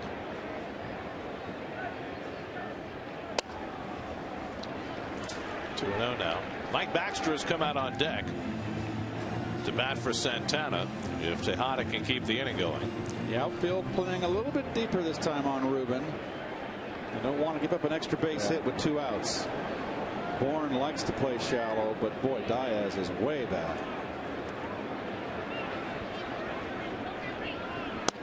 Here's a strike 2-1. Well, Ruben hit a couple of home runs during spring training this year. He had has hit only 1 in a regular season game in a year and a half in the big leagues. He's definitely stronger this year. See, I don't like Ruben taking that 2-0 fastball. I know they were wanting to be patient up there, but boy, you got a 2-0 count. You just get a fastball, rip it, take a rip at it. And he's also going to have a pitcher behind him most of the time, so that's the best pitch you might get. Right. But in this situation, he knows that he's got a hitter. Yeah, that's right. That's why just lock fastball, and if you get it, thou shall not pass. Now he's got a 3-1 count, likely to get another fastball with a left-hand hitter on deck.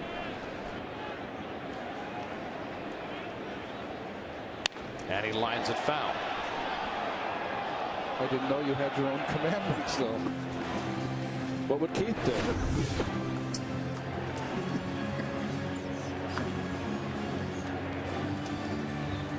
It would have been 11 and 12 on the tablet just for Keith, but they ran out of room.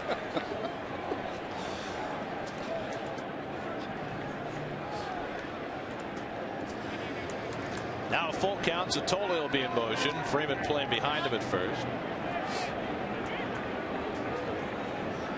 The breeze kicks up. Blowing out of the northwest today, about 15 miles an hour.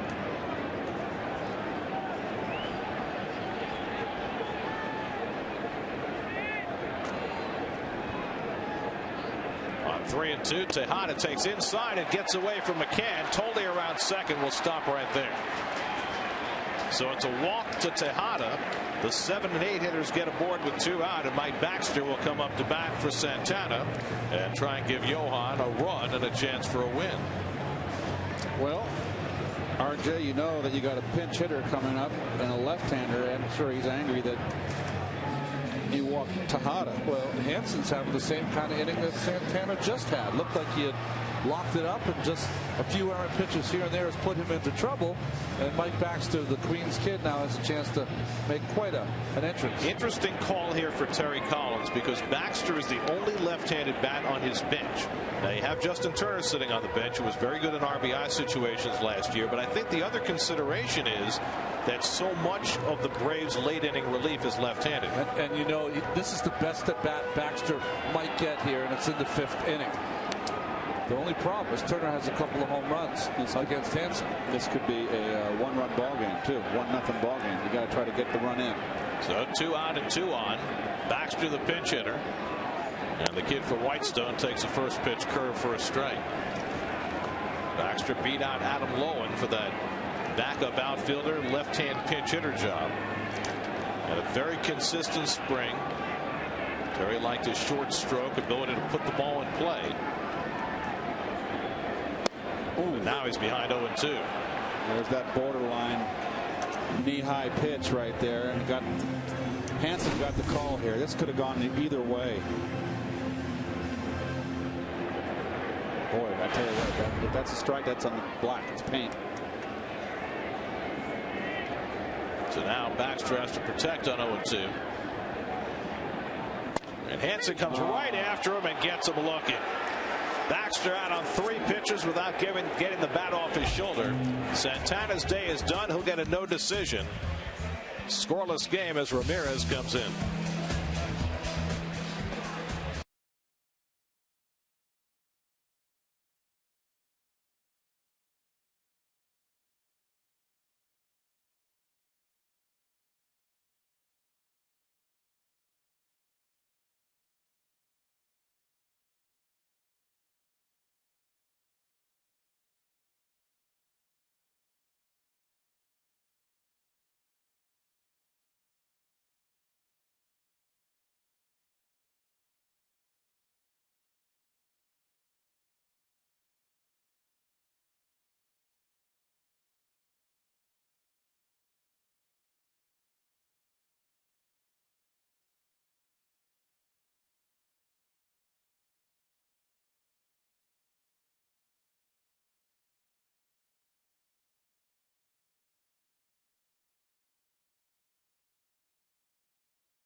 Sauce with the iconic wooden cap. And by State Farm, today's State Farm agent of the day, of course, is Pat Cauley of Glendale, New York. He wouldn't miss opening day. Who's he with? Who's he with? Contact Pat's office at patcauley.org. That's not me. He's well accompanied. I wouldn't be seen in public with him. Immediately after the game, get more than just the highlights. Get the whole story. Join Chris Carlin and Bobby Ojeda for a complete breakdown of today's game with exclusive interviews and live coverage of Terry Collins' post-game comments on WB Mason Post-Game Live today, immediately after the game, only on SNY. Good to have WB Mason aboard, sponsoring our post-game efforts as Ramon Ramirez makes his Mets debut. Well, 66 games last year. He has not thrown less than 66 the last 4 seasons. Kansas City, Boston, and then San Francisco. If there's any theme with the 3 new relievers, Frank Francisco, John Roush, and Ramon Ramirez, was that they never did get their fastball up to where they had thrown it last season, and that'll be interesting to see here. Martin Prado takes a strike, and it's 2-1. 91 miles an hour from Ramirez. And You look back at his numbers the last half dozen years, there are very few guys in the major leagues who have had as consistent positive years out of the bullpen as Ramon Ramirez. In the air to shallow right, on comes Duda, and he gets there to retire Prado, 1 out. I mean, Ramirez has never really been a closer. He's got 8 saves in his career, but as a 6th, 7th, sometimes 8th inning guy, he's been incredibly consistent. Well, one of the things that Ramirez does is he throws strikes, but he throws strikes with 3 different pitches. It's like bringing another starting pitcher in. Here's McCann, who's fly deep to right and struck out. Ramirez now 30 years old. Pitched with the Giants last year. Also with Colorado, Kansas City, and Boston. Came to the Mets along with Andres Torres in the deal that sent Angel Pagan to San Francisco. And really, when you look at that deal, you really have to scratch your head and wonder, you know, Pagan for Torres, that seems like a fairly even trade, but the Mets got this guy too. I thought that was great to have him not thrown in, of course, talking about how talented he is, but to get the extra body and a guy for their bullpen when they needed some extra arms. I think Ramirez was the man they wanted, the Mets wanted. That's ball 4, and McCann's on with a 1-out walk. Let's check in with Jonas Schwartz. He's standing by with the New York State Smokers Quit Line game break.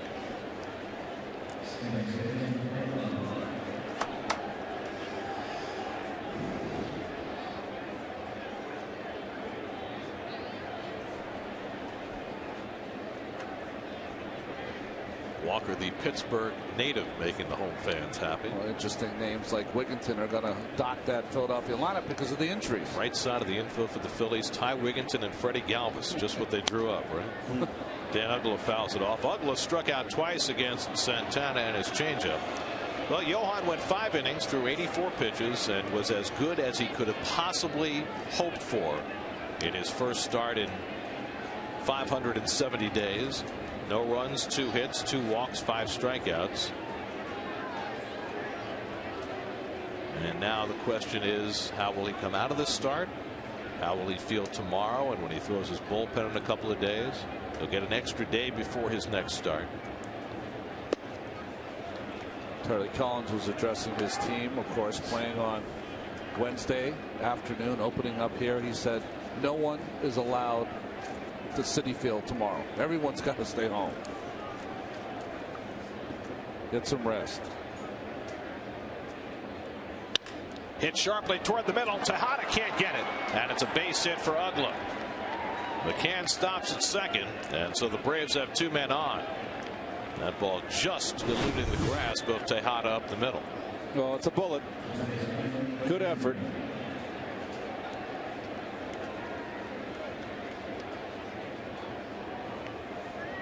So the Braves with a big scoring threat here now. First and second, 1 out, and Freddie Freeman coming to the plate. Freeman has flied to left and struck out 0 for 2.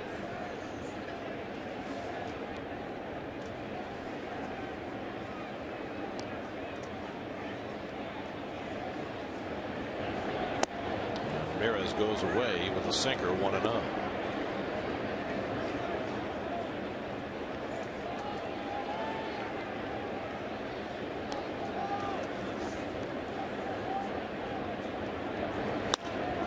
Out to right. Duda retreating, has plenty of room and reels it in on the warning track. McCann tags at second and Uggla tags at first, and they both move up. Good base running by the Braves. Duda catching that ball going away for the second out. Well, the new dimensions here. You see the not so much of a Mo zone anymore. Still a little angle back. And Wisely here tagging up, 1 out, fly ball. It's all your read when you're a base runner. And the lead runner there, McCann, realized it wasn't going out and appropriately tagged up. It's very odd going back on a fly ball with an audience right there. Yeah. Right? So it's Diaz who takes ball 1. It's like the ballpark in Chicago, Comiskey. Well, I'll never forget the World Series where the Giants played the Angels when that 1 extra base hit and they had those thunder sticks. And the guy went and got the ball to the outfielder, hit him over the head with the thunder sticks. And the World, I couldn't believe it. to second base, and Murphy right in front of it. And so Ramirez in and out of trouble in the 6th inning, keeping the Braves off the scoreboard. We go to the bottom of the 6th, still no score.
Some images of opening day 2012. Fans and managers and players alike look forward to this day all winter. And it's turned into an outstanding day and a fine pitcher's duel as the Mets sent the top of the batting order up against Tommy Hanson in the bottom of the 6th. Andres Torres 0 for 2, thinks about a bunt and takes it high for ball 1. Prado playing in, very much aware of the potential bunt. Drag bunt. I'll say it again. Torres has fly deep to right, reached on an error, then was picked off in the 3rd. Pops one foul, ball and a strike. But Torres really stands away from the plate, off the plate. Chris Medlin is up in the Atlanta bullpen. Braves have really revamped their bullpen the last few days. We talked a lot in spring training about the number of innings that their top 3 guys threw last year, Kimbrel and Venters and O'Flaherty, and they now have 3 guys in their bullpen who can give them a lot of innings. Medlin, now they've got Livan Hernandez and Chad Durbin as well. Well, that is their plan. They're trying to protect the valuable arms at the back of their bullpen, so they're going to see if guys like Medlin, Livan, Durbin can give them that extra inning instead of just one. I was shocked that the Nats let Durbin go. Yeah. He pitched well this spring, and he's a very valuable piece. Well, what's interesting is that if you look at the bullpen of the Braves, they've got Medlin, Durbin, and Livan who can go give you 3 innings out, 3 to 5 innings out of the bullpen. The classic long relievers. 3-2 to Torres. Hanson has already walked 2. And making 3. That's a big one for Torres, and he works out the leadoff walk. So the Mets get the leadoff man on for the first time today. Time for your AT&T trivia question. The only Mets player to hit a walk-off home run in his first game with the team. Well, yeah, if you've been paying attention today. Yes. Oh. So we'll see how the Mets try and build a run here. Do you play hit and run with Murphy? Or do you let you might want to do it because of the calf issue with Torres. Murphy had the Mets' first hit, a double left center in the 1st, then he flied to center in the 4th. McCann doesn't throw well. Hanson does not hold on well, despite picking off Torres earlier in this game. It's a nice time to steal a base. Torres not getting quite as far away from the bag as he did in the third when he got picked off. Just took that extra half step, and Hansen nailed him, even if Freddie Freeman might not have applied the tag. David Wright on deck. That's trying to break the ice here in the bottom of the sixth.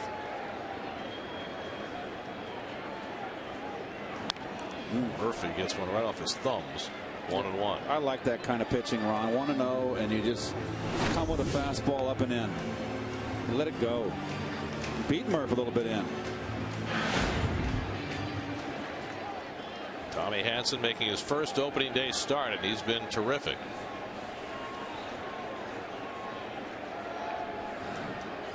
And again, Torres not getting nearly as far away. A good at bat by Torres, as you see right there, his numbers last year, stolen base. A guy that doesn't have a high, his career never has a high on base percentage, and that was a very, very patient at bat for him.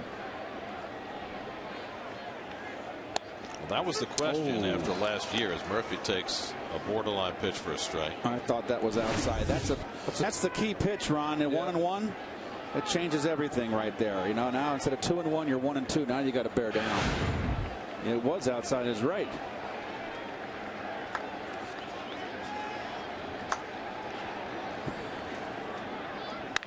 Ripped into right field, and Murphy has a base hit. Torres on his way to third as Hayward cuts it off, and the Mets have runners at the corners and nobody out. Daniel Murphy behind in the count, yanking one into right field. Wants to come up and in. Got too much plate. Murph, nice coverage with 2 strikes. Excellent hitting. The only problem with pitching Murph in once you got ahead of him, he shortens his stroke up with 2 strikes. He was able to get to that fastball. First time in the game, the Mets have had a runner as far as third base, and David Wright will try and bring him in. This could be the first run of the day, Gare, in Major League Baseball. It's true. Everybody else is scoreless, as we are here. Infield at double play depth. They'll concede a run to try and get 2. And David hits it through the hole for a base hit, and the Mets have the lead. David Wright drives in the Mets' first run of the season, and it's 1-0 New York. Well, I always agree. First ball, fastball, hit, an RBI situation. And he makes a mistake again out over the plate. Wanted to come in.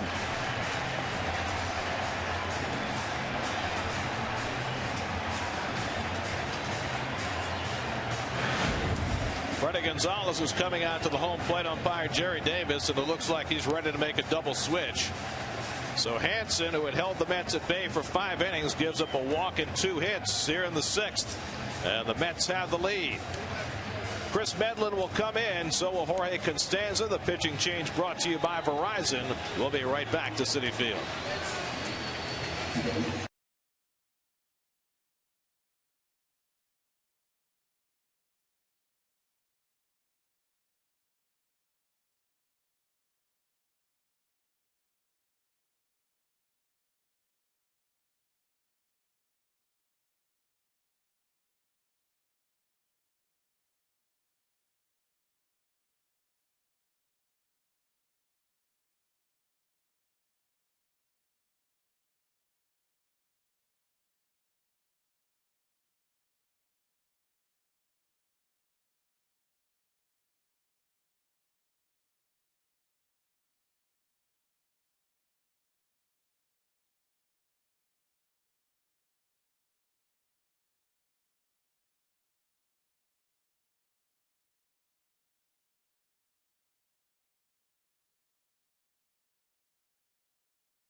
Jose Constanza comes into play left field. He'll bat 9th for the Braves, and Chris Medlin on in relief will bat 6th. Well, Medlin a couple seasons ago had 31 games, 14 of them starts for the Braves. Hurt his arm against the Mets, had Tommy John surgery, and then came back last year for just a couple of games. Very talented right-hander, outstanding curve and changeup. Comes in to face Ike Davis, who's 2 for 5 with a home run against him, but he starts him off with a changeup, getting Davis out in front. Ike is struck out and grounded into a double play today. David Wright driving in the first run of the game. And for David, that's now 726 career RBIs. He's now just 7 behind Darryl Strawberry for the all-time franchise record. Tommy Hansen pitched well today, but he's now on the short end. And the breaking ball fouled at the plate, and Medlin up in the count 0-2. Boy, Medlin had a start in spring training against the Mets that was just really outstanding. And you see Hansen's numbers, and the book's not closed on him. Those are his 2 runners out there.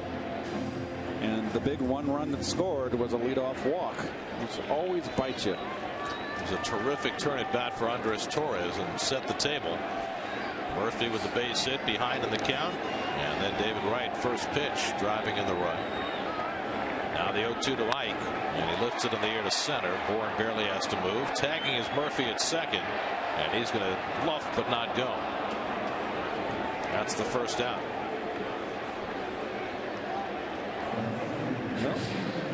Very interesting. Ike getting just a steady diet of breaking stuff today. You see, you see that move he had right there? He wanted to keep his shoulder in. So now 1 out of the inning. And here's Jason Bay. Bay is grounded to short, grounded to third, 0 for 2. Jason did not have an RBI all of spring training. He's got a runner in scoring position now. Keith, you're saying that David Wright, that was a nice at bat. Nice to see him get that RBI in. Even a bigger RBI if Bay can pick one up here. Correct. Bay, like Davis, has had some success against Medlin, although even though he's hitting 1,000 against him, it's only 1 at bat.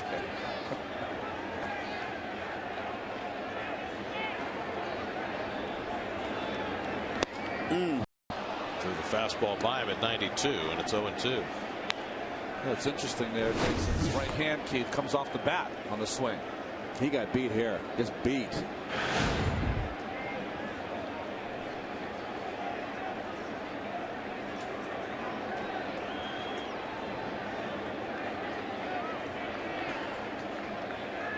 Now Medlin with the 0-2, and Bay fouls off the fastball.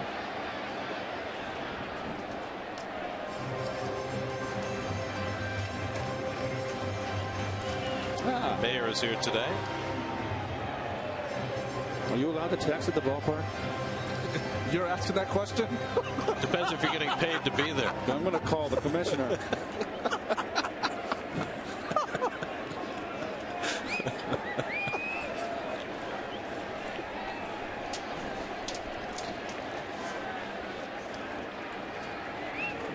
Medlin ahead 0-2 on Bay. And McCann knocks it down. Nice block.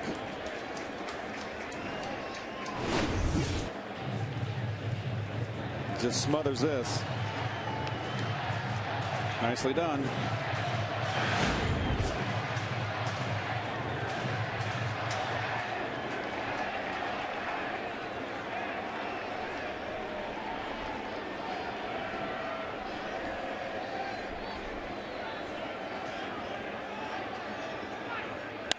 And Bay lifts one to left center. Constanza back to the warning track. Has room at the wall to reel it in. And the runner's back. Well, Bay making a bid for the shorter fence in left field and came up just a little shy for the second out.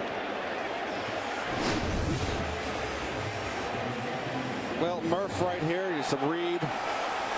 He's trying to get his. Just gets back a little late. You know what happened? You don't want to get. Is that he got spooked because when he went back to go to tag up, David was almost rounded second base. Don't want to get past there, but you also don't want to get thrown out at third for the third out, especially with Duda coming up. Duda has struck out and flied out 0 for 2.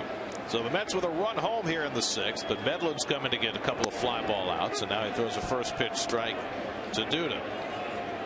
Tim Burdack recently off knee surgery up in the Mets bullpen. And the miracles of arthroscopic surgery.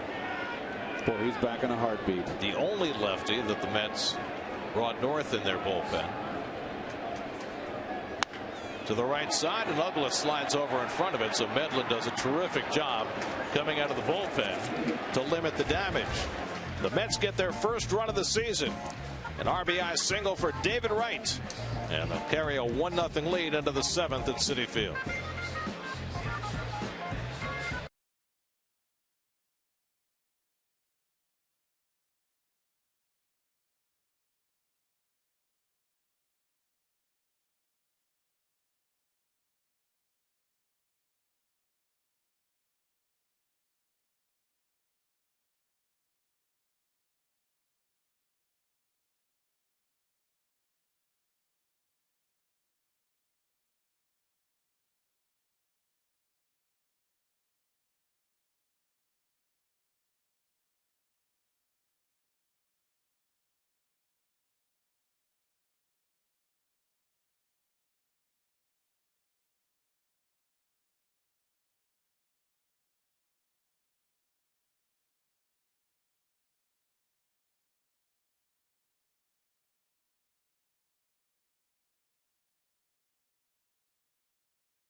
Seventh inning, Ramon Ramirez, who got through a jam in the 6th, now pitcher of record on the long side, and facing Jason Hayward to start the 7th, and bounces the first one up there 1-0. Hayward has struck out and flied out 0 for 2. And Ramirez is one of those guys that likes to throw. He asked for more innings in spring training.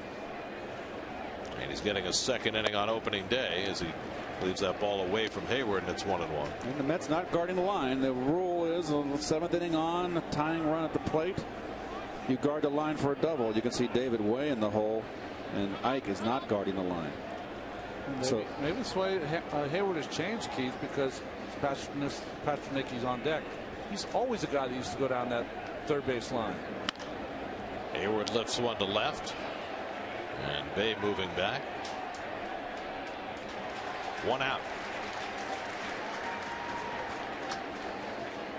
Well, one of the reasons the Mets felt comfortable carrying just one left-hander in their bullpen is they feel as though Ramirez is very effective against left-hand hitters, and this is a Braves lineup that is so dependent on their left-handed bats, even more so with Chipper Jones out of the lineup. Well, his best pitch fastball wise is that runner that runs away from the left-handed hitters.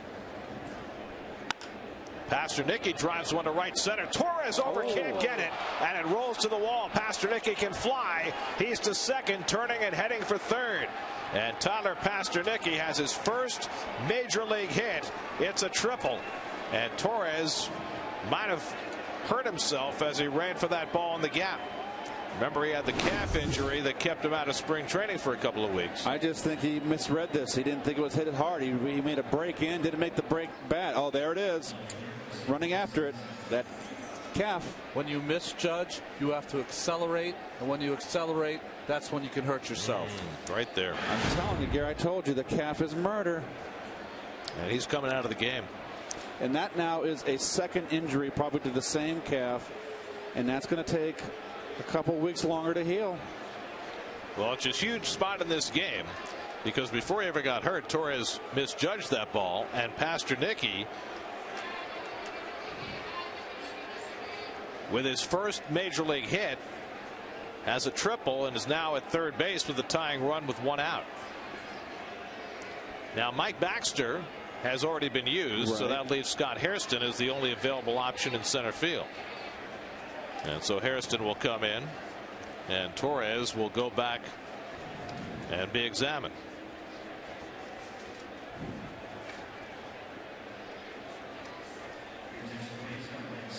Meanwhile, the Mets will make a pitching change as well, with the left-hand batter Constanza due up.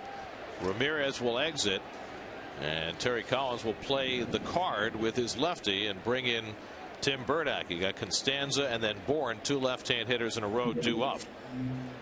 So we've got a pitching change brought to you by Verizon. Mets holding on to a 1-0 lead in the 7th. We'll be right back.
Tim Burdack comes out of the bullpen for New York with a couple of lefties due up. Well, you see his numbers last year, 37 2/3 innings in those 72 games. He is a lefty specialist. Well, he was the Mets' best reliever, the most consistent reliever. Yeah. And, you know, in the beginning of the year, he's hardly used. I think the low water mark was when he came running in out of the bullpen and he thought he was called and wasn't. Remember that? That wasn't his fault. No, it was not. Pitching change, injury, a lot of things could happen. So you got the infield in. Constanza will be left in to face the left-hander, with Pasternicki the tying run at third. Burdack's first pitch in for a strike. Burdack just 3 weeks ago undergoing surgery for a torn meniscus, and it was certainly doubtful at best that he was going to be ready for opening day, but here he is, and coming into a big spot in the 7th inning. And Constanza lays off the slider, a ball and a strike. Constanza was the guy who made the slide last year that ended Daniel Murphy's season.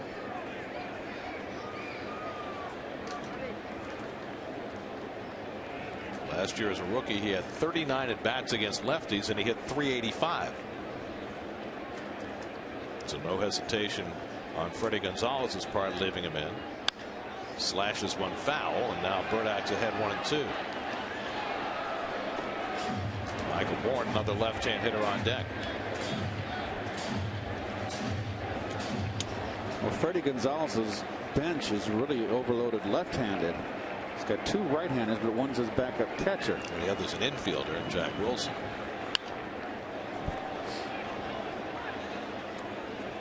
They picked up Juan Francisco from the Reds to help them fill in at third base. While Chipper Jones is out, he'll probably start against R.A. Dickey on Saturday. And then you've got Eric Hinsky, the other left-hand hitter. Burdack ahead 1-2. And Constanza throws the bat at it.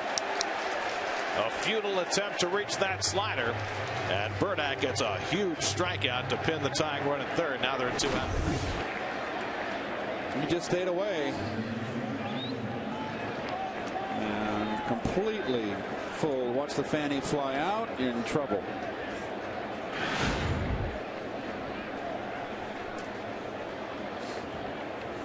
So now it's left to Michael Bourne, who's 0 for 3 today. Grounded out twice and flied out. That's losing Andres Torres to injury in this inning. As Bourne flares one down the third base side, that'll go foul on a play. John Roush now up in the Mets bullpen with the right-hand batting Martin Prado on deck. And I guess the question immediately becomes, if Torres has to go on the disabled list, what do? You calling Kirk Neuenhuis back up to start in center field? You reaching down for Matt Dendecker if they don't think Neuenhuis is completely ready? Remember, he had the oblique late in camp. Those are the conversations that you know are going on right now among the Mets front office brass.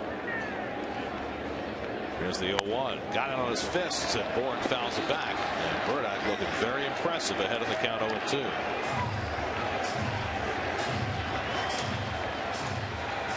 I think Bourne a little frustrated there. I think he thought he had a pitch that hit and missed it. Braves are 0 for 5 with runners in scoring position today. Santana held him in check for 5. Ramirez went an inning and a third, and now Burdack trying to get another huge out. The 0-2. Bounced down toward first, a foul ball. Well, Michael Bourne spent a lot of time behind Tim Burdack, watching him come in for Houston all those years, and knows what pitches he throws. Michael Bourne began his career with the Phillies, got traded to Houston for Billy Wagner. That's right.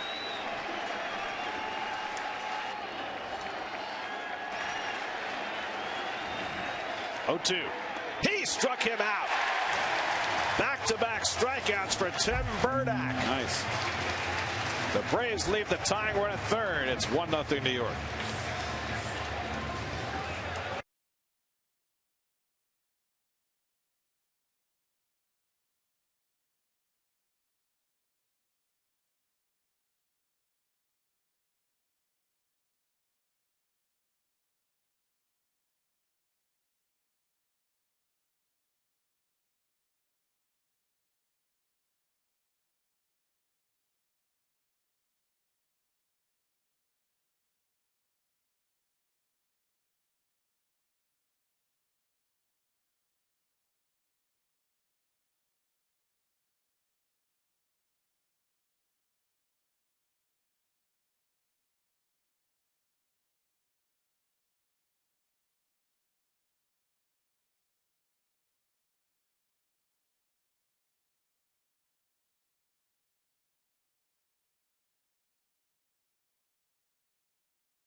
Award was a huge success, helping 6 local youth baseball leagues pay for much needed improvements.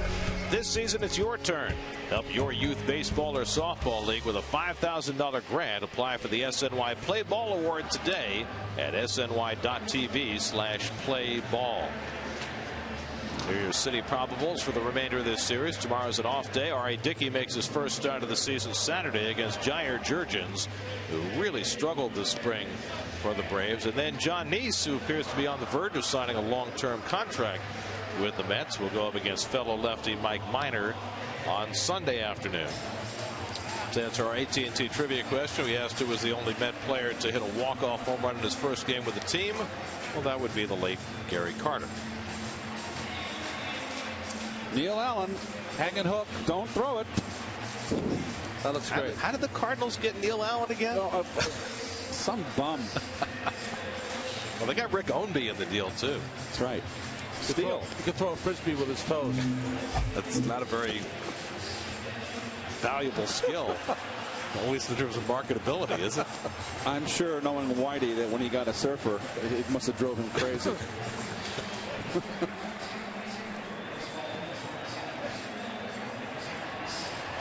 By the way, the Tigers just got a run off John Lester in the bottom of the 7th, breaking up yet another scoreless game today. 1-0 Detroit.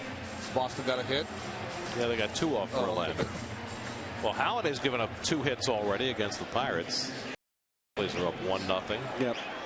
So much for Halliday's bad spring. John Roush getting ready in the bullpen after Tim Burdack turned in a monumental effort, striking out the 2 left-hand batters to face him to keep the Braves from tying the game. Now the Mets will have the lower third of the order up against Chris Medlin, who did some strong work of his own coming on in the 6th.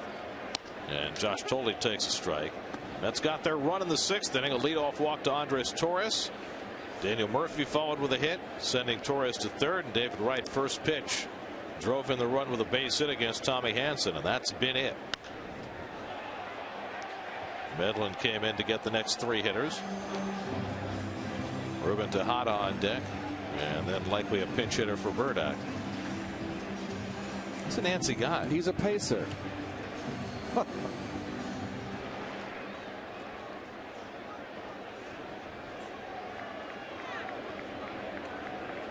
Here's the 0-2 to Tolley, and he lines another base hit to left field. Well, they play him shallow and toward left, but he keeps poking that ball through the 5.5 hole, as Tony Gwynn used to call it. And the Mets have a leadoff base hit. Ruben Tejada coming up. Let's check in with Kevin. You know, Ruben Tejada at shortstop, guys. Yeah, that looks a little different, especially when you watch Jose Reyes playing for the Marlins last night. And that's going to be a conversation all year long. How do you replace Jose Reyes? Well, you do it with a guy that, according to one of his friends, says Ruben doesn't want to be. He doesn't try to be like Jose Reyes, and that's a good thing. But that doesn't mean those two aren't friends, that Tejada hasn't taken things from Reyes. Ruben told me the other day that they talk at least 2 times a week. In fact, Reyes invited him to work out with him in Long Island in the offseason, but Tejada wanted to be home with his family in Panama, and so he and the Mets combined to hire a personal trainer. The goal, get stronger, and that was achieved. Tejada feels great. He's in great shape. Now it's all on him at shortstop for the Mets, guys. And asked perhaps to sacrifice here with Justin Turner on deck to pinch hit for Burdack. See whether the bunt's still on. If you can get the 2-1, I would switch it over to a hit and run.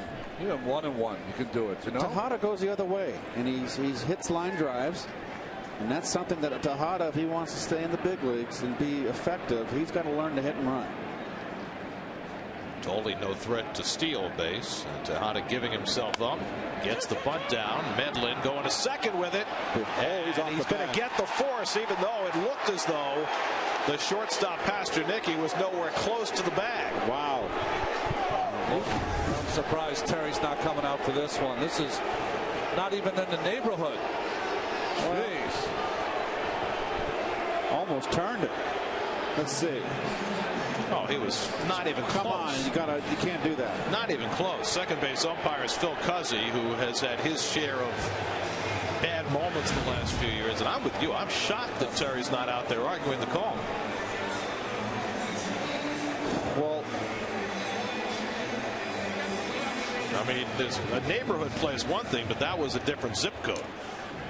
So Justin Turner will bat here. Tejada now at first with 1 out. Well, Keith, you can hit and run with Turner here if you wanted to. Yep.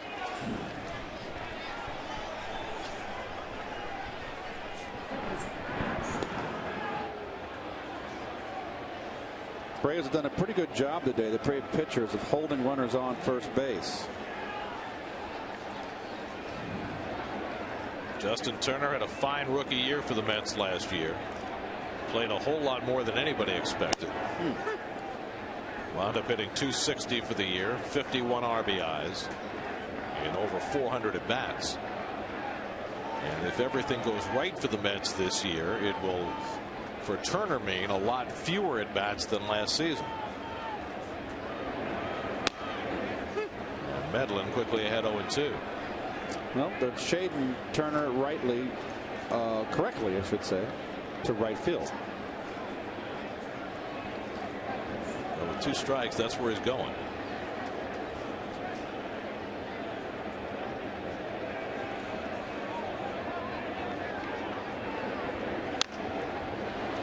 Medlin looks good, I tell you. Coming off the surgery. What do you have? The Tommy John? Tommy John. I tell you what, he looks really impressive. Remember, he got hurt against the Mets, or at least that was his last game before his arm blew out. Scott Hairston on deck, took over for Andres Torres, who we're told has another strain in his left calf. The same injury that felled him for 2 weeks during spring training. He tried to get back by opening day, did, but now opening day may be his last game for a while. It's a nightmare for me to see that, because that happened to me in Cleveland my last year. Turner stays alive.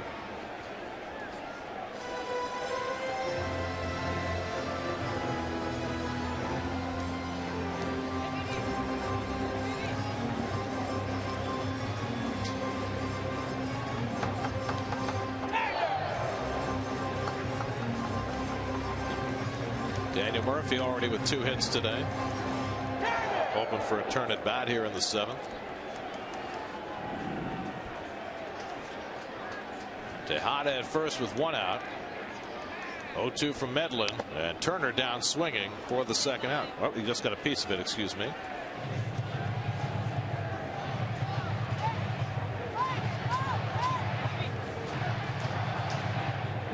Chris Medlin just 5 feet 10 inches tall. Those guys tend to get ignored. Well, how about David Cone? He was slight, pretty good pitcher. He was slightly good. Whitey Ford. He was a lefty. Bouncer. Prado gets the out at second. The turn, a nice one by Ugla for the double play. Well done by the Braves. 5-4-3 to get Medlin through the bottom of the 7th. On to the 8th we go. 1-0 New York.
An enormous lead in the National League wild card race in late August, but over the final 5 weeks they faded badly, went 10-20 down the stretch and wound up losing the wild card to the Cardinals, who wound up winning the World Series last year. And it kind of got lost because the Red Sox had the historic collapse and it got a lot more attention, but the Braves collapse was also of historic proportions. Well, when you think about it this way, a lot of it was their offense. They come into the first game here and have not scored a point yet, so the beat goes on. John Roush in to make his Mets debut as we go to the 8th inning. 468 games in his career, 53 of them with Toronto last season for John. Martin Prado shoots one to second, and Murphy's played him perfectly. That's the first out. Well, between Santana, Ramirez, Burdack, and Roush, the Braves have not had the leadoff man on in any inning. Santana went the first 5, allowed no runs and 2 hits. Ramirez an inning and a third, no runs, 2 hits. But Burdack probably the most heavy lifting of anybody, as Johnny Venters is up in the Braves bullpen, striking out 2 hitters with the tying run at third. Here's Brian McCann, 0 for 2 and a walk today. What was interesting with this defense configuration, totally reminded David Wright, be aware of the attempt of a bunt, even by McCann, the catcher. This is a guy Roush has had success with. McCann is just 1 for 12 in his career against Roush. Of course, remember, Roush spent a lot of time in the National League East pitching for the Nationals.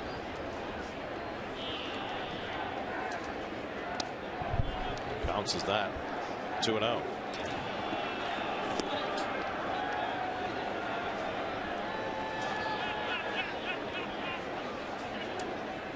Mets did some drastic revamping of their bullpen in the offseason. We've already seen Ramirez, now Roush. And if they keep the lead, we'll undoubtedly see Frank Francisco as well. Well, it's a completely overhauled backside of that bullpen. It's out a little bit high, and it's 3-1.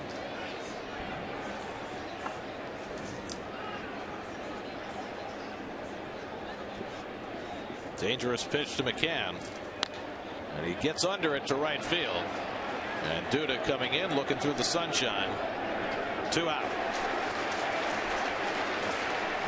Let's check in with Jonas Schwartz. He's standing by with the New York State Smokers Quit Line game break.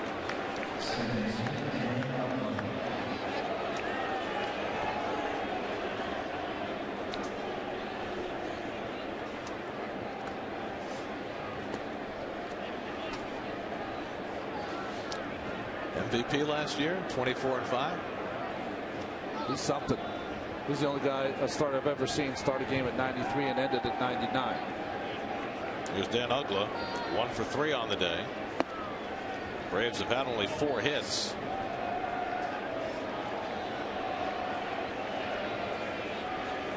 Uggla very strong.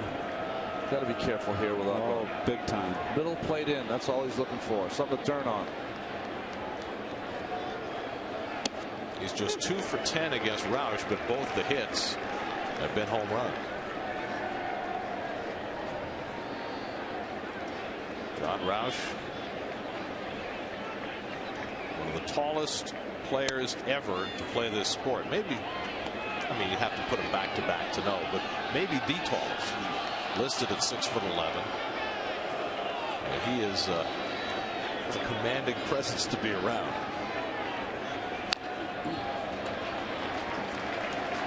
That breaking ball down. It's 2-2.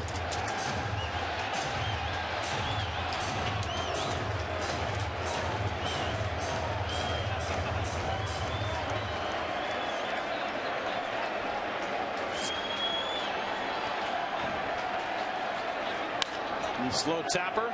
Tejada waits for it. Overhand toss. Side retire. Strong inning for John Roush. The Mets bullpen shining on opening day. 1-0 New York.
Some images from opening day 2012. The Mets trying to continue their remarkable run of opening day success. For the last 42 years, the Mets are 32-10 on opening day, which is just about inexplicable. Kia drive around the majors last night. Kyle Loesch, 6 no-hit innings before Jose Reyes finally broke up the bid with a hit, but the Cardinals easily beat the Marlins and spoiled the opening of their new ballpark. Roy Halladay with a 1-0 lead as they go to the 9th in Pittsburgh, and Justin Verlander, as we showed you earlier, has the Tigers in front of the Red Sox 1-0. That's in the 8th. Johnny Venter's on to pitch for the Braves. 164 appearances his last 2 seasons with 189 strikeouts. He has been spectacular. However, as Scott Hairston leads off with a base hit, I was about to say, the Mets got to him twice late in the season last year, once in August and once in September, and made Venters look almost human. And I think as great as Kimbrel and Venters were last year, they were not quite as superhuman the last 5 weeks of the season, and that certainly contributed to the Braves' downfall last year. Mets looking for some insurance here in the bottom of the 8th. Daniel Murphy is 2 for 3. A single and a double, and he takes a strike. Frank Francisco getting ready for a save opportunity on opening day. He'd like to see a couple more runs on the board. Well, for all their opening day success, the Mets have only once in their history won a 1-0 game on opening day.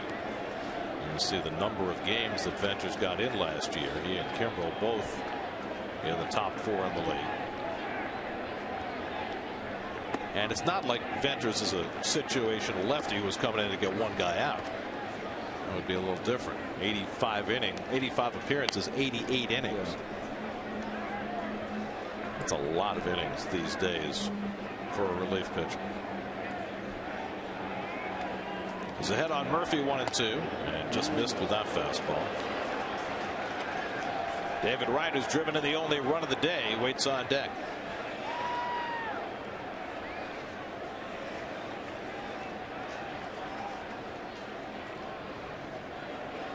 Now the 2-2 from Venters, and Murphy fists it foul.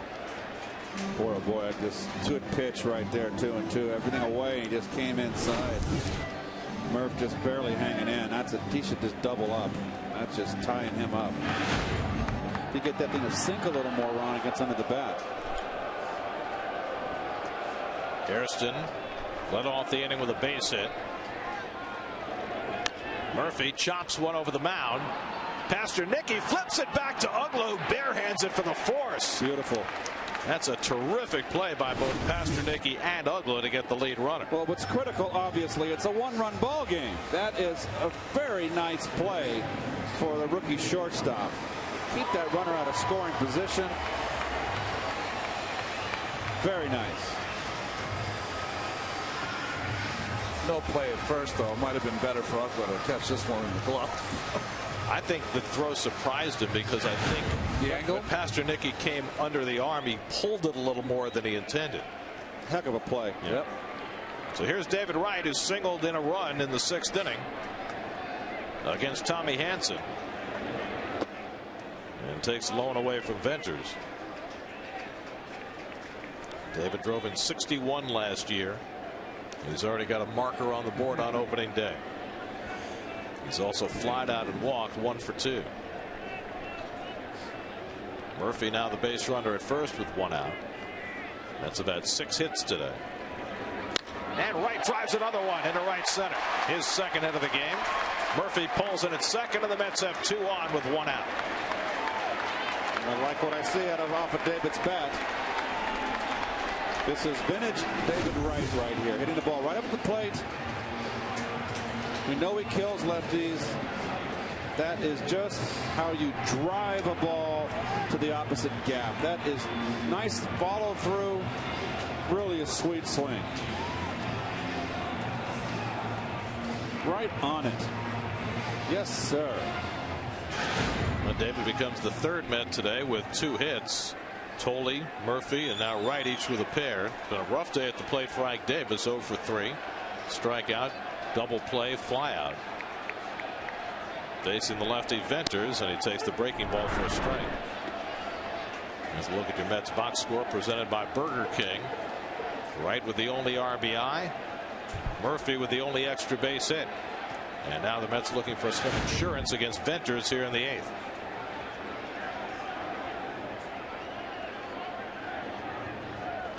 And Ike slashes one foul. Well, let me tell you something. If you're a left-hand hitter off Venters, it's no day in the park.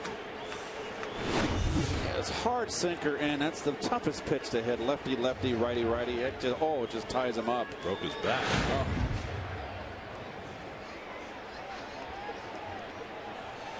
Seeing Ron on Venters, it's more of a flat run and not the sink he had last year. Yeah, he's not getting on top of it like he usually does. Maybe a little first game nerves, but he's got both lanes working. Run it into lefties, and then that slider he throws middle of the plate away.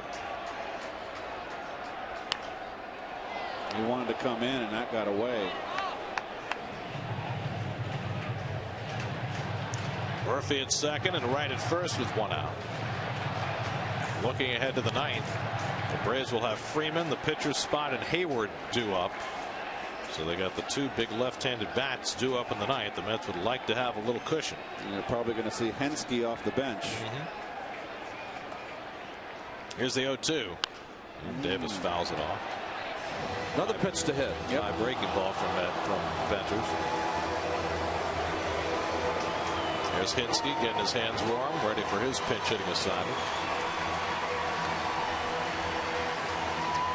Couldn't ask for a better day. I know that the weather in the winter and a couple weeks ago was as warm as it's ever been in New York, but from playing many opening days here, this is a good one.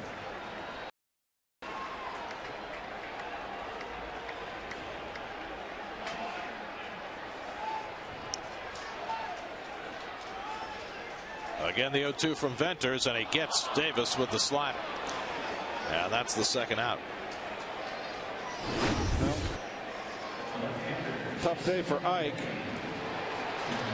He just got a steady diet of breaking stuff today. So it's left to Jason Bay with 2 out and 2 on. Jason's 0 for 3. Hit one to the warning track in left field his last time up.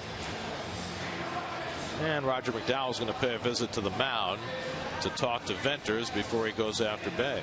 You know, it's interesting there. You saw a little player coaching. You saw Murphy on second. You saw Wright on first. Wright was telling Murph to get off the base at second base. Get a bigger lead, a bigger walking lead. In case of base hit, you can ensure that you score.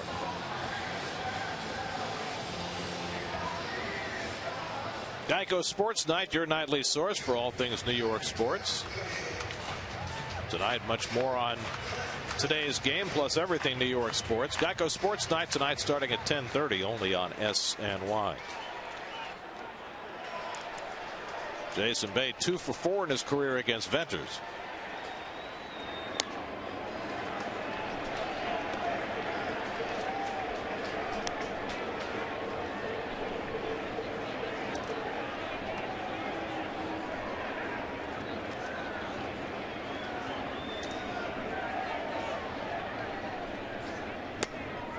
Taken high 2-0.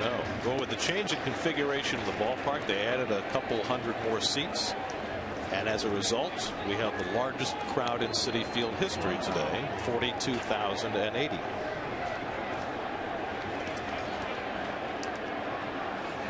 Here's the 2-0 to Bay, up and away, and a 3-0 count with Lucas Duda waiting on deck. Venters all of a sudden losing any command of the strike zone in this at bat. I don't think he wants anything to do with Bay. Once he fell behind, I think he's just going to deal with Duda. Let him swing? Yes. Why not? That's ball 4 and the bases are loaded. Well, it's an interesting call considering how Jason has swung the bat and how Duda swung it all spring, even against lefties. But Venters clearly feeling more confident against the young left-hand hitter. Duda is 1 for 5 in his career against Venters. Chad Durbin just picked up by the Braves on the eve of the regular season, getting himself ready in a hurry. Bases loaded, 2 down. Duda 0 for 3 on the day. And Lucas takes a strike.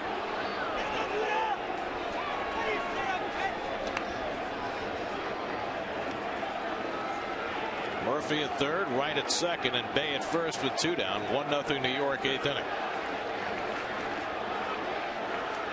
And Duda gets crowded by that one, and it's 0-2. So as a left-hand hitter, I don't care how far off the plate you are, with a pitcher like Venters, who has that ball that runs in, you cannot cover the entire plate. You've got to pick 1/2 of the plate out, and you zone out and take in, or vice versa. You see the defense right there, fairly straight up, shading way over to opposite field is Constanza and left. And he struck him out. Slider from Venters gets Duda. He made the right call. He pitched around Bay to get to Duda, and he fans Lucas on 3 pitches. Now Francisco will try and save it for New York as we go to the 9th. 1-0 Mets on opening day.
Mercedes-Benz Tri-State dealers. Visit them on the web at searchmercedes.com.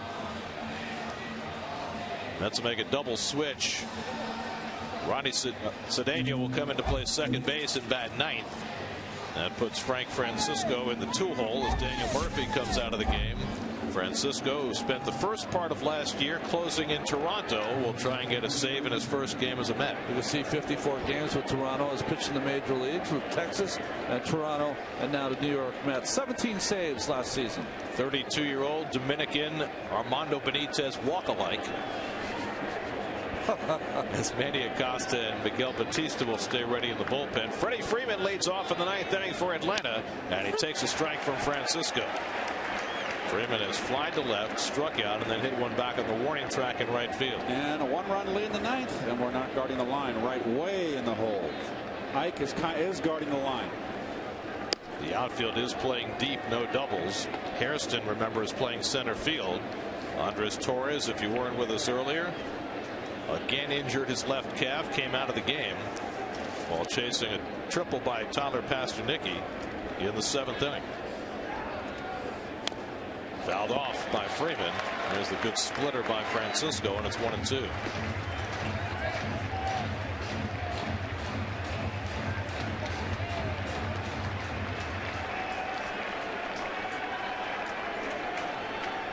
Murphy had himself a good day. Here's the 1-2. Hit hard, but right at Cedeno. Ball comes up for him. 1 out. Let's check in with Chris Carlin and Bobby Ojeda, see what's coming up after the game on WB Mason Postgame Live.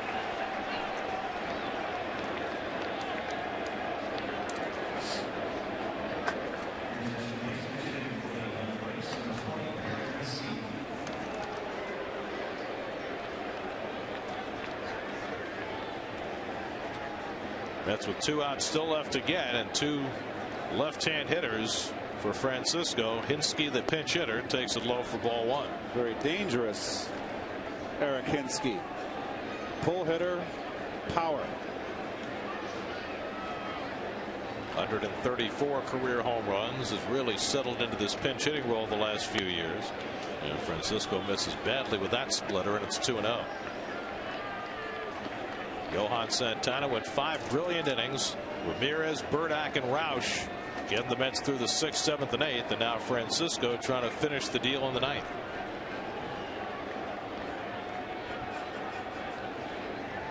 Behind 2-0, and Hinske pops it up. Should be playable. Tolley calling. 2 out.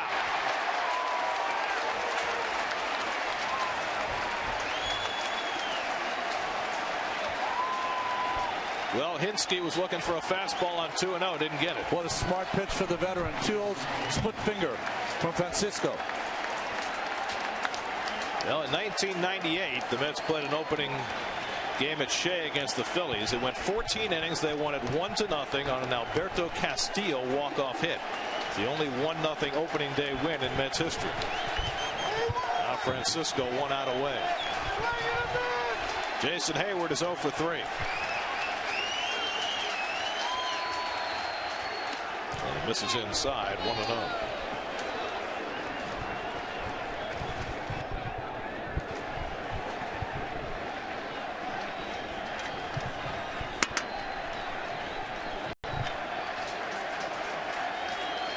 There's a strike. Letter high splitter that time, and it's 1-1. Better than 42,000, hoping that Francisco can seal the deal. 1-2. He's got that splitter working. That was a good one. Yeah, that was the best money throw. He's trying to close out this game. All 3 of the new bullpen guys are in there today, all spotless. It's got them down to their final strike. Too high. 93 on the fastball. I don't think we saw that all spring. No. Well, they said of Francisco, once the bell rings, he becomes a different guy. Inspiration in the building.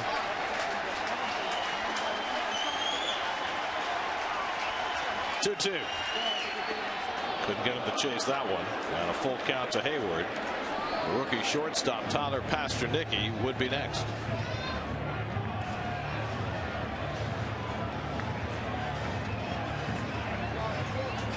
Sandy Alderson said about rebuilding the bullpen. And the bullpen has been front and center on day 1.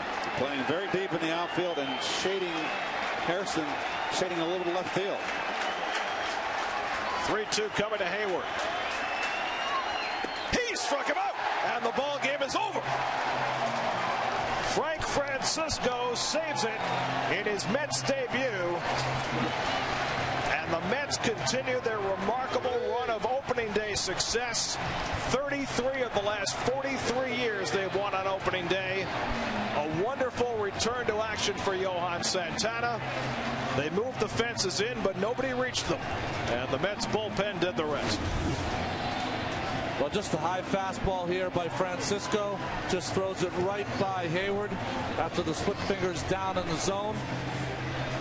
And a big win for Terry Collins and his crew here, who struggled playing here at Citi Field. Gets off to a quick start with a win. And there's a reaction from David Wright, who got the game-winning RBI, drove in the lone Met run with a base hit in the bottom of the 6th. And that's a guy that had a really tough spring.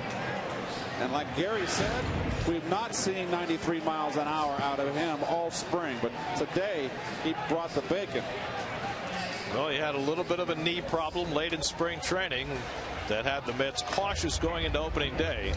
No need for caution. The only down note today, Andres Torres re-injuring his calf, and we'll certainly be watching that in the coming hours to see whether the Mets are going to have to make a move in center field. But Terry Collins has nothing to be unhappy about today. He gets Santana back for 5 brilliant innings, and he gets 4 scoreless innings out of his bullpen as well, and a 1-0 opening day win. The 7th time the Mets have had a shutout victory on opening day as they beat the Braves 1-0. Back with more from Citi Field in